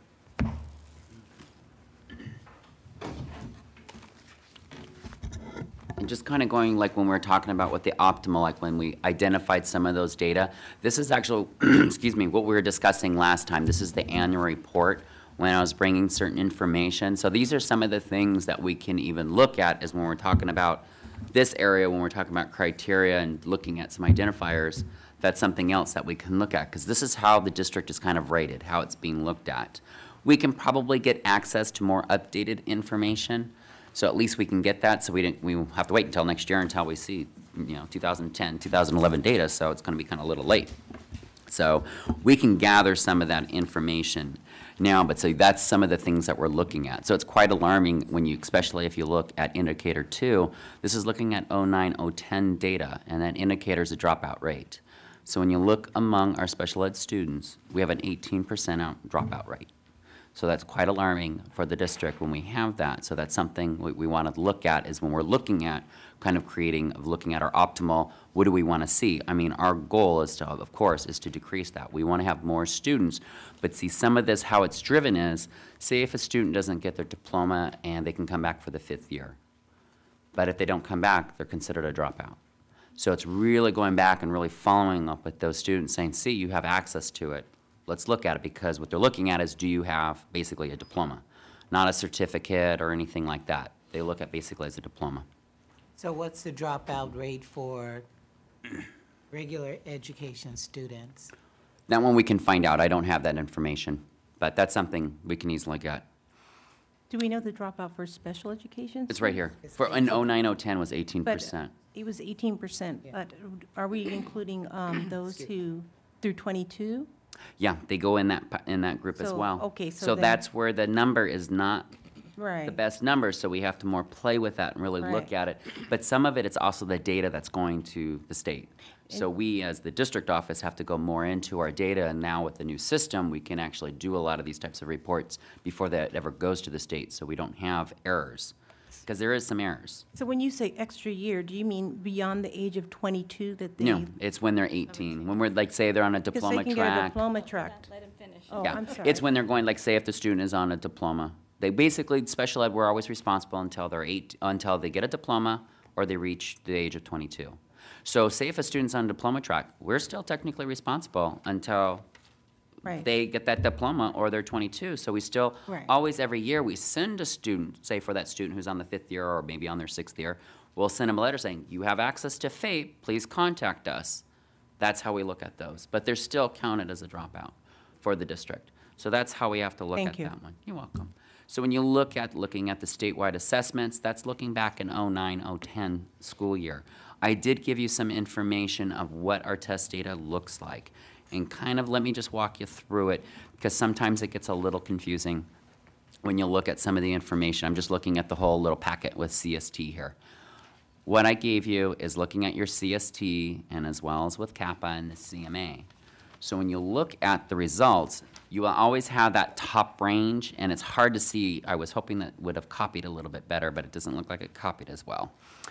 But if you can break down in those where you see the differences of colors, basically the top one is your advanced, then it's your proficient. Your next level is your basic, which is below that line, that middle line. And then you have your below basic and your far below basic. So that's something as a district where we have to really looking at that now of what kind of changes we can make. So this is even the discussions where classroom teachers or within the special ed teachers should have those types of discussions when they have this kind of information is, okay, how do we move the student up so they are more successful? So it's just looking as this as another tool. This is not the optimal, but it's still as a tool where this child is functioning based on these types of standards, is looking at those. So when you look at it, and this is comparing all the different, looking at ethnic groups, how it's looking at the subgroups, because I was trying to get the information. This is like a 140-page document, so it's quite intense.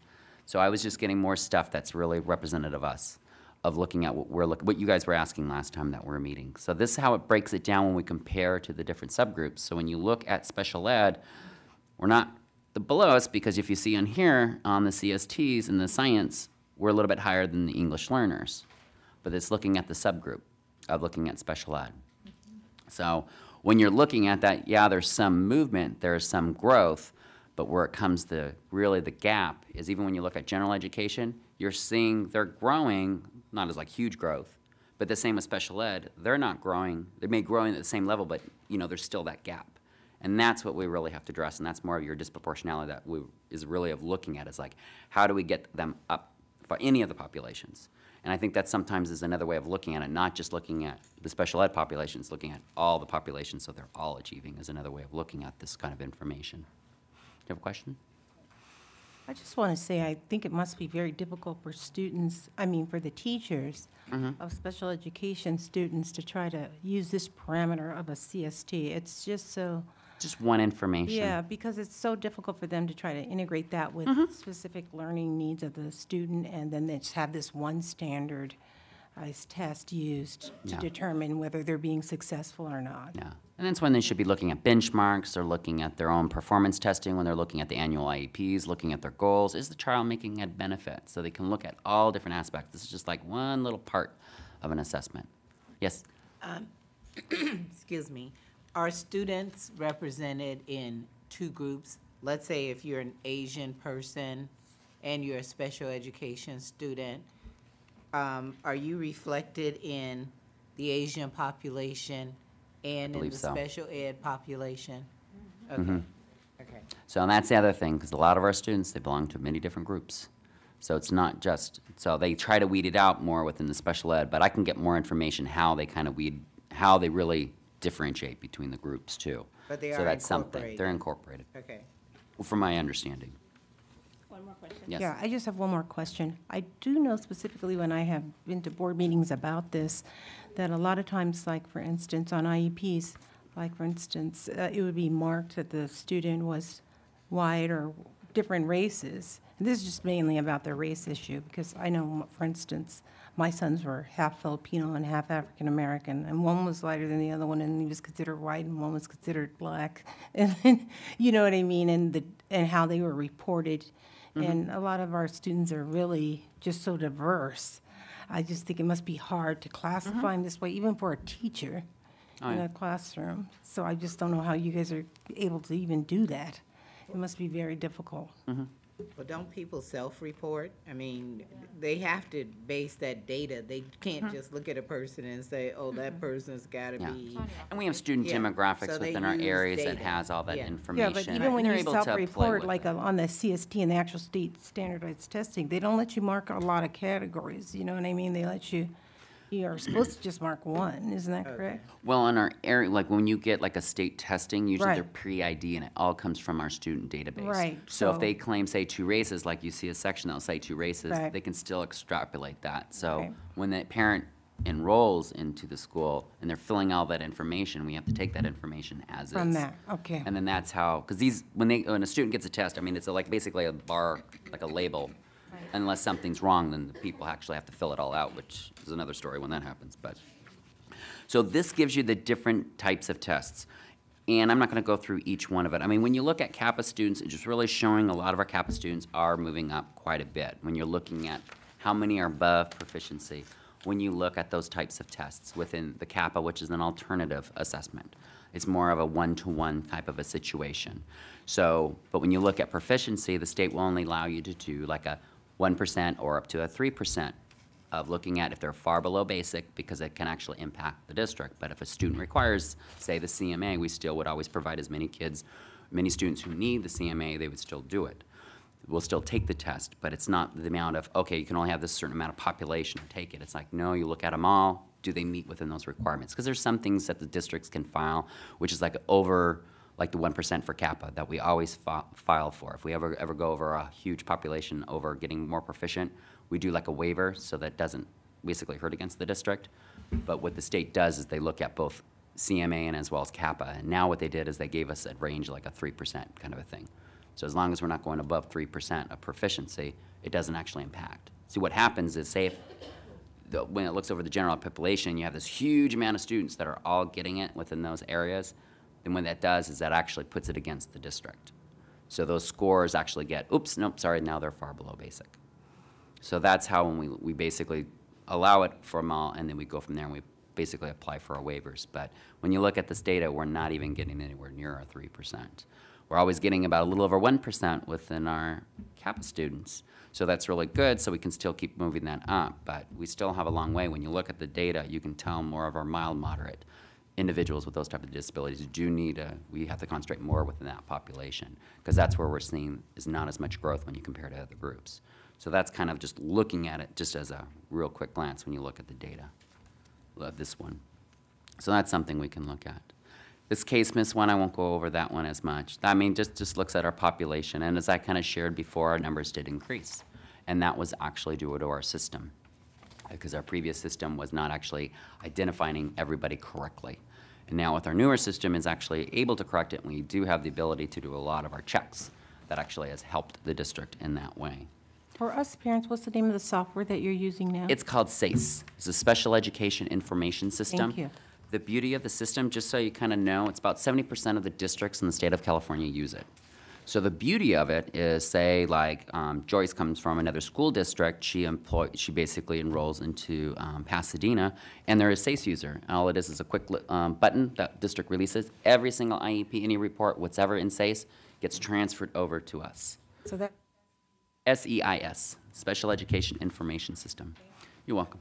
It's actually a very good system, and it really looks at it, and over time, as this is our first year of implementation, we can actually look at it and do actually ed benefit, because it keeps record of everything, looking at the progress reports, looking at all their different goals, so somebody can look at the history and look at the full history of the student, how they're performing.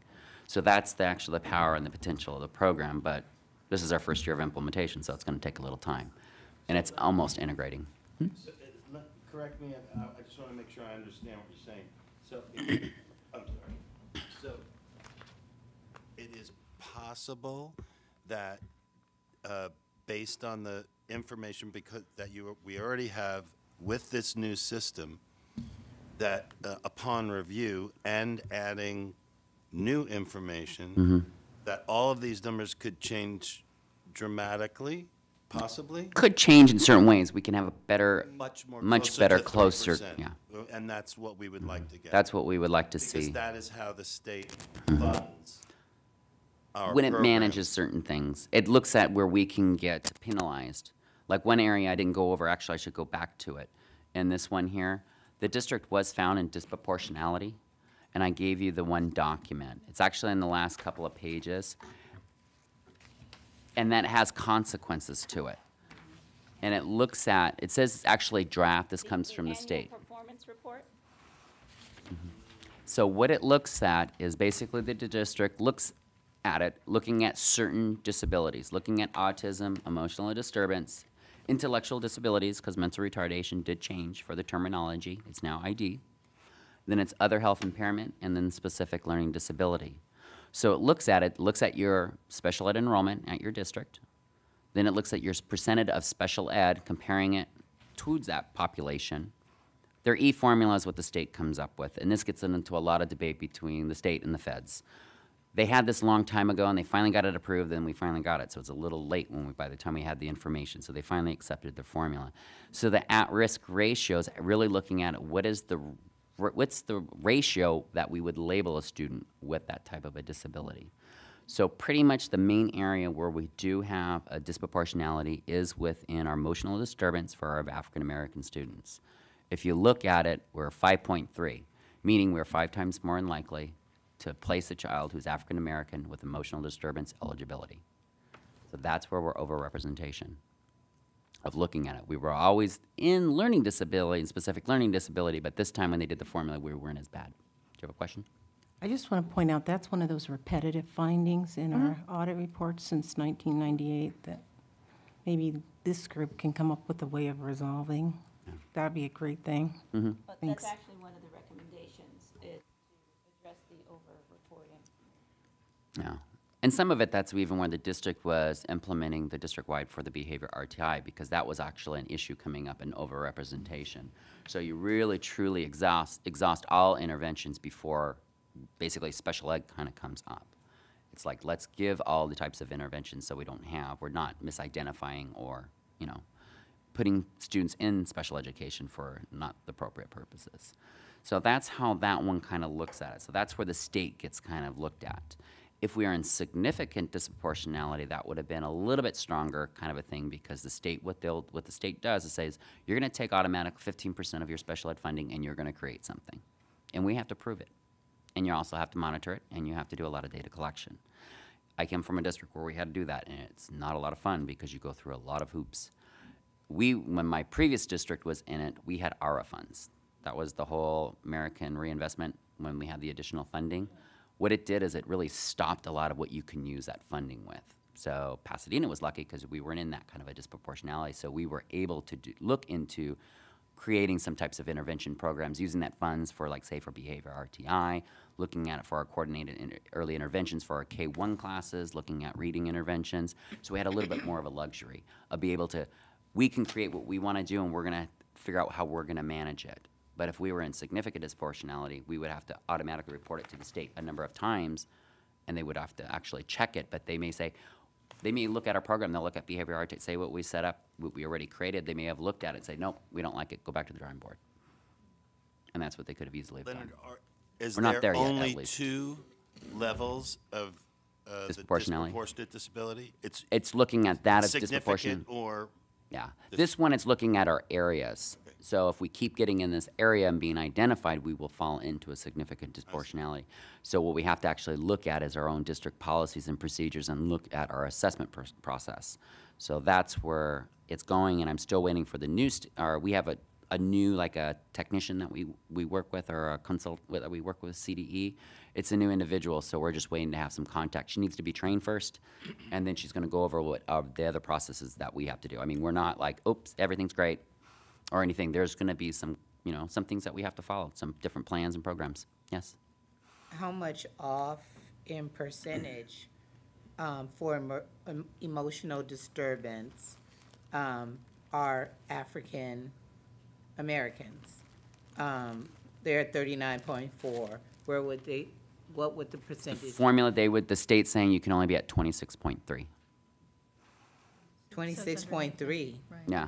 If you look at it there, where it says So the we're E maxed formula, out. we're way We're maxed out.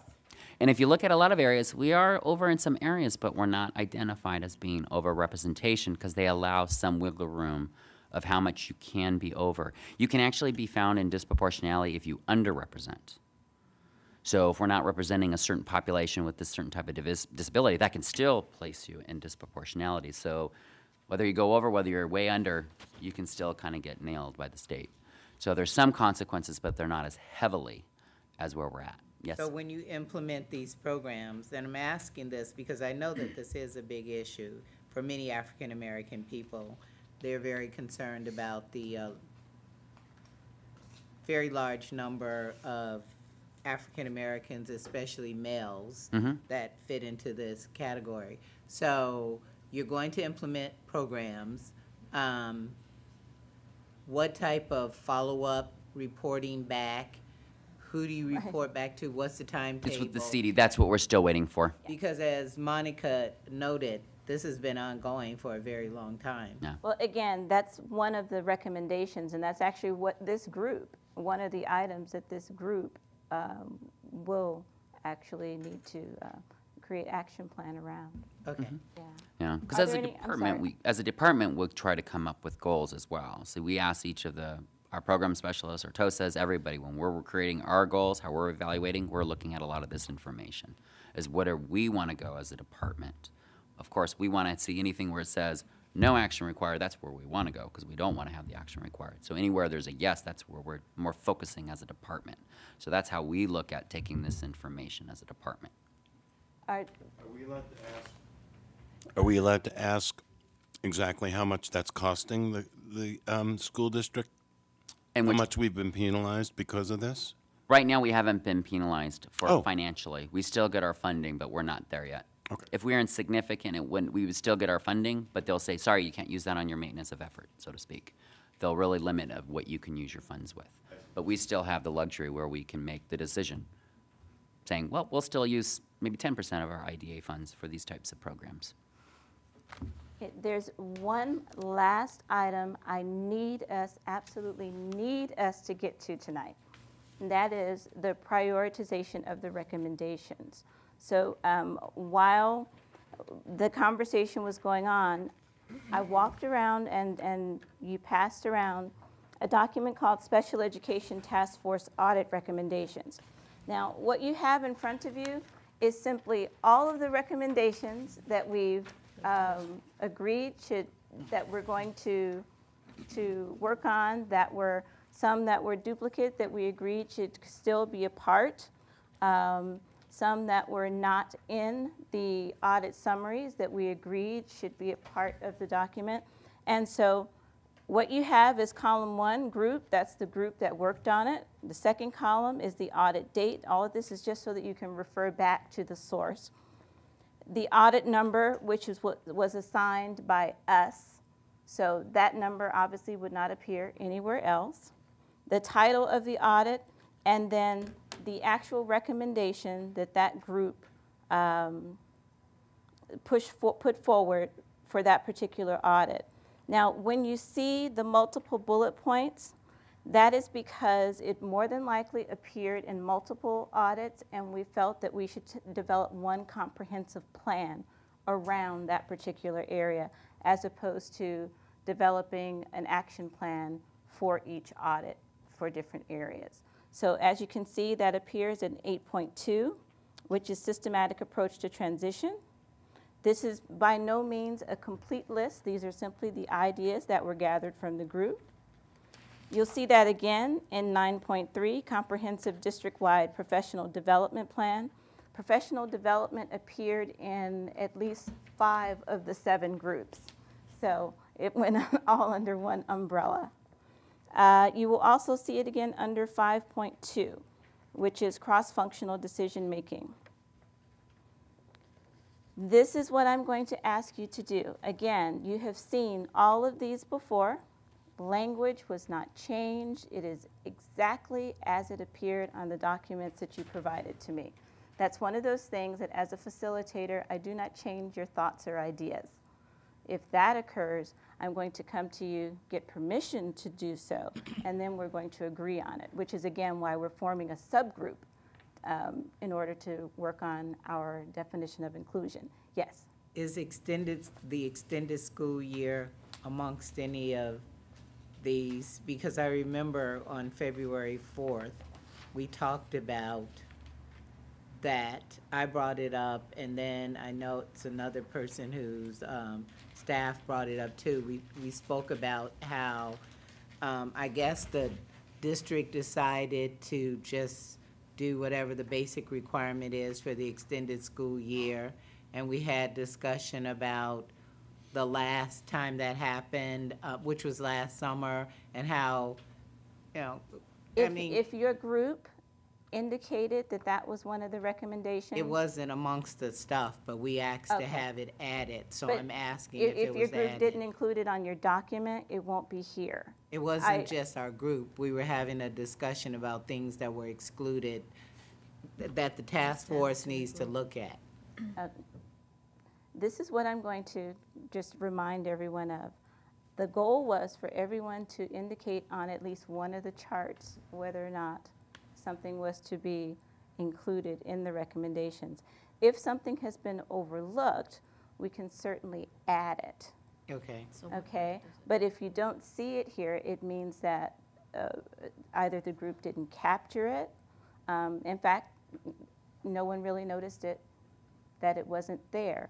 Or it's quite possible, and after you go through the document, if you don't see it referenced in any other area, then it's certainly something that we want to make certain is represented. But let me finish the instructions. My goal for you in the next 20 minutes is, because you've already seen each of these, you've actually heard the groups share out on these. We actually, again, walked through them on last week. I want you to identify, every person is going to get 10 votes. The option here was either a prioritization matrix, which would have taken us several nights to finish, or we go this route. So I'd like for each person, you have 10 votes. In the special ed conference room, I have put chart paper on the wall, and you'll see the number that corresponds to the recommendation. I want you to indicate with a check mark using markers that I'm providing. Indicate with the check mark where you would like your 10 votes to support. It can be, you can place all 10 of your votes with one recommendation. What we are doing is prioritizing. We simply cannot take everything on all at once. We cannot. So when you say vote, you mean like 6.7, 6.8, or? Yes, yes. You're voting for which recommendation you believe is a priority for this task force to take on our top 10 list. Because again, there are 34 items that appear on the list. We have to find a way to make the items that we agree as a group are a priority. And so again, everyone gets 10 votes. You can apply your 10 votes in any way you choose. All 10 in one place, 5 and 5 split, however you want to divide them. This is an individual activity, so I want you to read through the document, identify your 10, and then you'll go down to the special ed conference room where the charts are on the wall and place your votes on the items that you believe should be priorities. Yes, Mike. Would it be helpful to, when we check them, rather than put checks, put 1 through 10 in terms of, I think this is the most important one versus I think this is the 10th most important one? Well, that puts us in a point where it actually will come up with an average. It will basically bring us to the same point. It's either the item that gets the most votes is our priority, and then second, third, fourth, and so on. Or if you rank it yourself, then I'll just average them. So it's up to the group. Do you want to just do a check mark, or would you rather go with an average?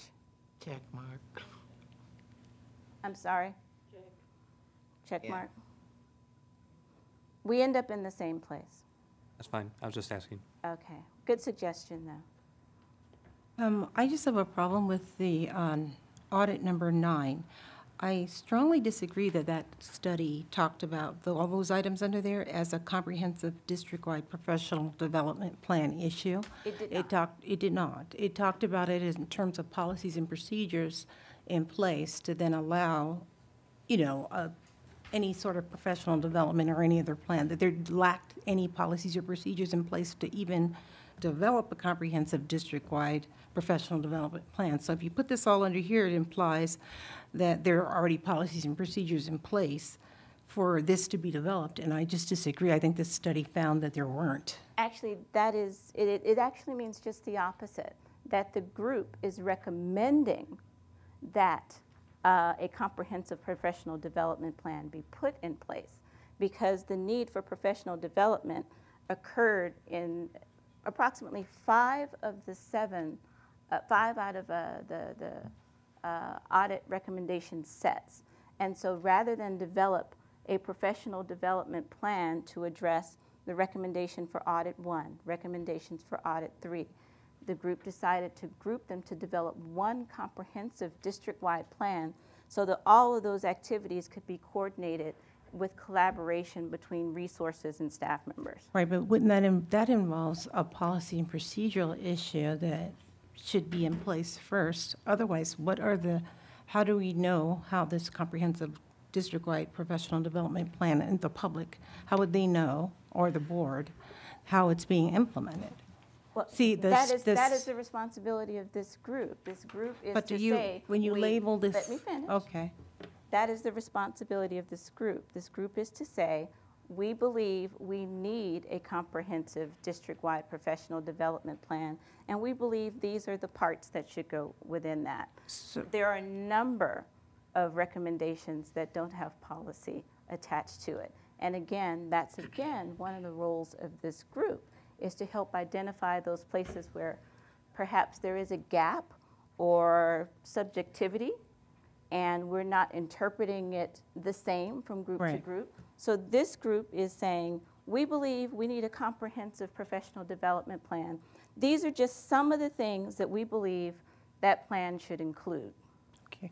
Also, under the findings for like social skills, it distinctly talked about the fact that they weren't implemented, even understood across different school sites and school principals, and that there needed to be a definition of some sort of policy or procedural understanding of what that even represented or looked like. And then you could then develop a way to train the staff. But I just don't understand how you could go just to professional development when there's no basis for which to develop that plan from. I think the basis is identifying that there's a need for it. That's the basis. Well, there's always a need, and there's always a budgetary money set aside for professional development, so I just think that's kind of generalized. You and I can talk offline. We are running out of time. All right. Just a last question. I mean, these are so important, it's kind of hard to do this, I think, but, excuse me, under audit number 6, special education program review, 6.1, decrease school psychologists and administrative staffing. So if I were to check that, hypothetically, that's saying I agree that that's something that's important, but quite frankly, I don't think we should decrease school psychologists. Administrative staffing, another issue, but so. Then you would not select that one during your voting process. Right. You've only got 10 votes for 34. Yeah, you've got 10 votes to use in whatever way you choose to apply to those that are meaningful and important to you, those that you believe we need to do now. But if it's not important to me, then does that mean the district moves on with decreasing school psychologists? We are prioritizing. I need you to understand that this responsibility has been placed in your hands. I need you to understand that there's a reason this task force was brought together. It's so that district administrators definitely cannot do this by themselves. They need you, they need your support, they need you to say, this is what we believe should be the priorities of the district. And these are the top 10 that we've identified we should work on first. Now there's still going to be 24 underneath that we work on and we continue to work through. But studies have shown that when you ask people what's high priority, people select 85% of the items that are in front of them as high priority. There's no way we can take on 85% of this list at once. So we've got to start somewhere. Yes. Just real quick clarifying question. Since some of these were in multiple studies, for example, if we choose that 8.2 systemic approach to transition is a goal, it's not going to be related specifically to that audit, the autism audit, meaning that the recommendations that we decide to go with aren't specific to the study from which they came from. Right, right. Okay, you've got 10 minutes. I need you to spend your time reading, identifying your 10, determine where you want to put your votes. I'm going to go put markers in the special ed conference room. The charts are already on the wall. So there's a chart per person, or? Sorry? There's a chart per person, or you just put a check? No, one chart per, there's a chart per study? No. The recommendations are listed on the chart. It's okay, you'll see it when you come in. You get to vote for your department. Thank you, sir. You don't vote.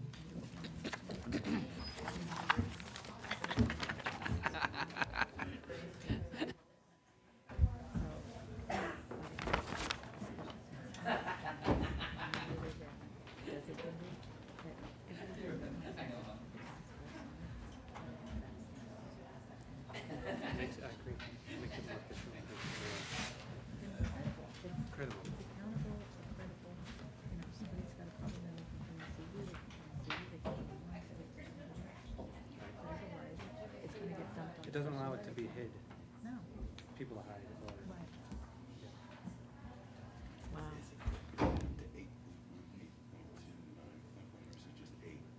no, when we go in there, we'll see 8.1, 8.2, Okay, 9.1, okay. 9.2. Okay, that's what I thought. Do you think, I mean, I'm here tonight as, you know, in Judy McKinley's place. Should I be counting my votes? Because otherwise she won't get 10. She's not here to vote at all. If she's not gonna get to vote, because she's not here, that's my Right. impression. The determination's gonna be, so you So are. is it better that I take 10 votes? That's what my thought was. Because it's just about prioritizing. Yeah.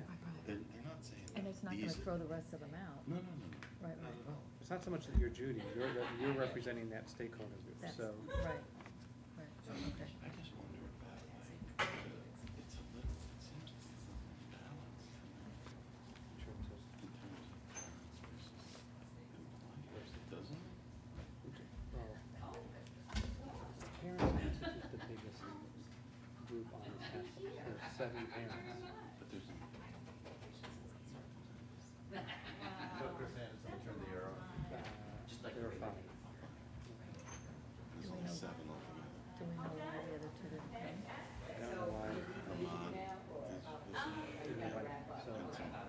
So, I don't know. I mean, my personal thing is, there's at least 7 stakeholders that have to work together to make special decisions. A wonderful night. As long as we all feel. You have a wonderful evening too. Enjoy your dinner. You're gonna have dinner? I know, right? No, I'm gonna go to sleep. I'll email you. My personal email has been down. It is, Between that and the oratory contest, given I'm the history, listening. which is why the first norm is Tomorrow. Garrett was on my team the last time. He's hilarious. I've got to say, I've been. He's a good guy, too. That always helps. Yes. Well, the other idea is, like Judy, I was surprised that somebody could sit in for somebody who was appointed on the task force. Well, So maybe as a parent, you could allow. I gave 5 to the inclusion part. Okay, that's Dr. Warren. I'll see you in the morning. Warren was, Blanca was gonna be, Oh, so he's So in he's- Warren's, he's- Warren's Blanca tonight. Correct. Okay. okay, so we're going to.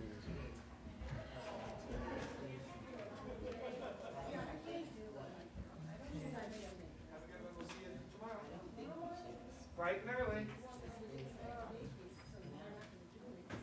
There are no wrong answers on this quiz. Right.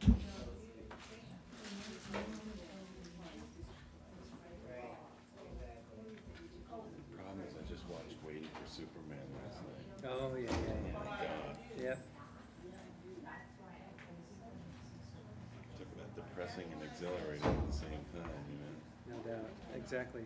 Hope and despair. At the same time.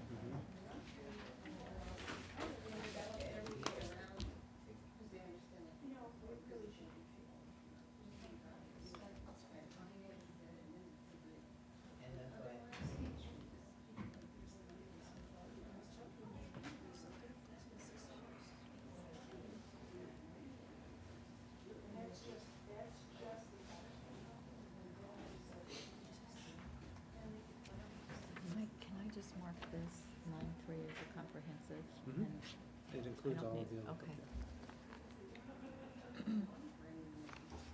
Oh, that's all right.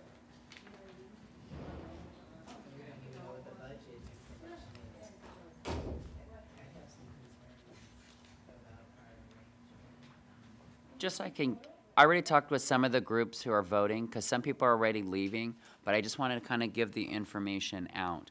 We are looking, when we did the voting of the polls, we did have different dates, so we are gonna probably have to add some additional dates, because there's no way, because basically the 7th was gonna be our last day, and there's just no way that's gonna happen. The next days that kind of came up with the polls, we'll still hold the 7th, but I have something to tell you about the 7th, would be March 10th, and then which is a Saturday, then there is March 14th. So the 7th It's a and the Wednesday. 10th? 7th, 10th, and the 14th. I know. And one of the other date that I know I even have available, I think I was talking with What day of the Stella week over is the there, was the 21st, was a possible another date, but that's a Wednesday. Just so you guys. 4 days Yeah, because our goal was to try to get everything done before the April board meeting. 24. See, our issue where we're having is we have to get everything done. Like, if we're gonna present something to the board, it has to be done like right when we come back from spring break. So that's where we have to really put a lot more emphasis. I thought mean, that was the time for the initial. But that could be our recommendation, saying, you know what, there's no way we're gonna be done by the April That's what I 24th. don't And that see. could be I our don't recommendation, see. or saying, this is one priority, but this is where we think it needs to go. Maybe it's into a subcommittee or something else. Because honestly, I'm not going to be able to vote for 10 like this. Because I've always read, they've always said professional development, and just doing that without the supports from the board and the money Yeah. and everything, So it takes more can't be time. done. I don't know how to pick 10. Vote, but if you don't vote, Yeah. it doesn't count.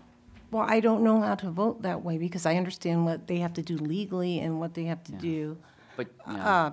prioritize-wise, so I don't understand what we should pick, which law to do first. I don't understand. That's all they're doing. Of these 34 things. This is to talk about for the next Right, steps. for the is next we're, steps. There's no way we could, as a district, do every single Right. thing in one You don't year. This is vote on it. I think looking at if you have- prioritizing yeah. which ones. Any of this stuff is Yeah. not gonna No, I completely understand it. I'm just saying, like, to me, when there's no I've always seen where they said more professional development. I've listened to the discussions and went to board meetings for 10 years, okay? And they always say, well, we need more professional development, and then they say they're gonna do it, but then the resources aren't ever given to really do it. And then we don't ever know how it was done, and then they say, oh, well, then next year more to professional development needs to be done. It almost always puts it on the teachers, when in reality, you don't know what's being done, when, maybe they're not even having access to, some teachers may not even be having access to it. You know what I mean? Or aides or other people, because of financial issues. My feeling is that this board has taken it, as I think Mike said, yesterday we can't change.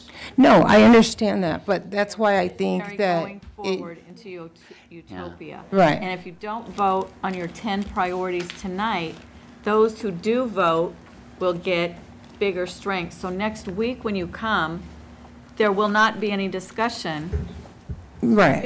about the priorities. Well, there that you've probably allowed won't other anyway, people to because set. there's just like a few parents in here, and I don't think we think the same as, because we don't understand behind the scenes how things happen. So we don't really think the same anyway, like how board members do, or how teachers do, Well, maybe I'll or steal aides your do. 10 votes. I'll go in. Yeah, because, you can do that if you like. gonna say, Because can I somebody think else have your everything's votes? important. Yeah, I know what hasn't worked, and I think some of the board members know, and what hasn't worked and what does work, so I guess I don't, Yeah, it's just kind of, focusing it's kind of on certain too 10. objective for me to, And that's fine.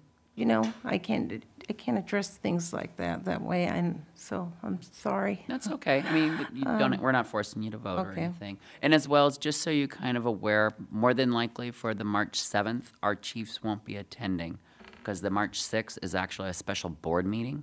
So Right. they wanted me to at least to pass that along. They'll try to send some type of a representative possible, but it's gonna probably be a very long board meeting the day before. And they're just like, there's no way, they were saying, please, you can go ahead and have the meetings, just please Right. have the understanding they won't be here. So I just wanna make sure that was clear or Is understood. anyone from the board here tonight? Pardon? No, from the chiefs. The chiefs. The chiefs. There's a board Okay. meeting the day HR was before. there. Okay. They HR. created a special board meeting, and they're like, because they were asking, please do not have these meetings when there's on a board meeting. It just makes a long week. But they're like, if the group wants to go for it, we can cancel the 7th, or we can keep going, but just know they won't be here. They'll be here in spirit. I think the chiefs are valuable at certain points along the way. I don't think they need to necessarily be here every single time. I think when we get down to overcoming obstacles and implementing processes, Right. that's when they're really needed. Because like when you say like pay schedules and stipends for speech therapists, well, if they don't let them under the UTP, contract, then what's the sense for us like, saying that's important other than it is important? I mean, and I think for even teachers, I think it's a good idea. Yeah. But So when are our next meetings? Our next meeting is March 7th, 3:10, 3:14. which is Wednesday, so from 6 to 9, and as well as keep March 10th, Saturday, from 9 to 1. And then March 14th will be from 6 to 9, that's a Wednesday. I'm gonna send out an email, probably tomorrow, just to kind of let the rest of the group know, because some said I had to go from another one because they had other commitments, kind of a thing. So I said I'll send out an email. The one thing I forgot to mention, just for some of the ones that are new here, there's something really bizarre with the Google Mail that the district has. So if you're going to respond to me just by reply. Do not reply all, because when it reply all, it kind of puts it like into a level, and emails get mixed. So don't hit reply all, just hit reply, because a lot of times emails get lost. Right, So- and I know myself, like when you said that doodle thing, I don't know what a doodle is. I didn't even understand, like, to even. It was a survey, go. yeah. I thought it was like some other kind of survey. I didn't even understand what it was for. Yeah, it was just to come up with, just as a poll. I mean, of I meeting get dates. served all kinds of things from different, like, you know, Mhm. people about Yeah. stuff. It was new to me. It was somebody else that actually had, and they said, "Oh, Had their here's something idea to and said, doodle." So I'm "Use like, that." "Okay, I'll use it." You know? I'll try. Right. I'm, you know. And So I actually, was like, what do you, Yeah. what, I just thought it can't be anything that serious. Maybe he just wants to do something. So It was just marking times, marking days. it's all right. I understand better now how you pretty- came yeah. up with it. Next time I see doodle from you, I'll understand No. it's serious. do you guys use Outlook? No, the we use district? through Google. It's a new system the district went to. Can you vote? It's with, them? it's a department. It was. So you can't vote. No, I'm saying, like with Outlook, this particular vote thing, we could have voted Yeah. using Outlook. So the program that you guys use doesn't allow you to vote for, like if you wanted to, these 10 things we voted for, with Outlook, you can have an option that allows you to say, to vote for a particular Yeah. thing. So does the doodle. Yeah. So, but the district's program does not allow voting, or do you know? The Google, that's when we use the doodle. It's a Oh, free. okay, It's so a you free use app. Doodle. It's a free application. Doodle all so the we use time. Doodle instead of like Okay. what is it? Something monkey. Survey Monkey. Right. So I mean, those are just types of different programs. It's really quick and dirty. Well, So it that was a worked new well. experience for I me. mean, It we worked. used- It was like, oh, okay, and it just did a real quick summary. This next Real time, fast. if you could just say, like, this is a doodle about. Yeah. What it's about. Because I was like looking at it and I thought, I don't know what that's about. You know what I mean? Yeah. And so, Yeah. you know, when you get like I know I get like hundreds, I'm sure Yeah. you do too, hundreds and hundreds of emails a day. You're like seeing one that's just a doodle and then you're going, oh, okay. That's a play one. Right. That's just some little Something nothing. generic. Yeah. So I'm sorry about that. Oh, no worries. No, Okay, that's something. thank It's a you. learn. It's a learning experience for all of us. So Thank you. No worries. So you kind of, as you can see, this is the group kind of dispersed. So I think we're kind of adjourned. Some of us are over there. Only a few. Yeah, there's only a few people. A lot of people actually already voted. Then. So we're done? We're pretty much done. So March 7th is for sure. So thank you very much for everybody coming. So see you on March 7th. Take care. Bye bye.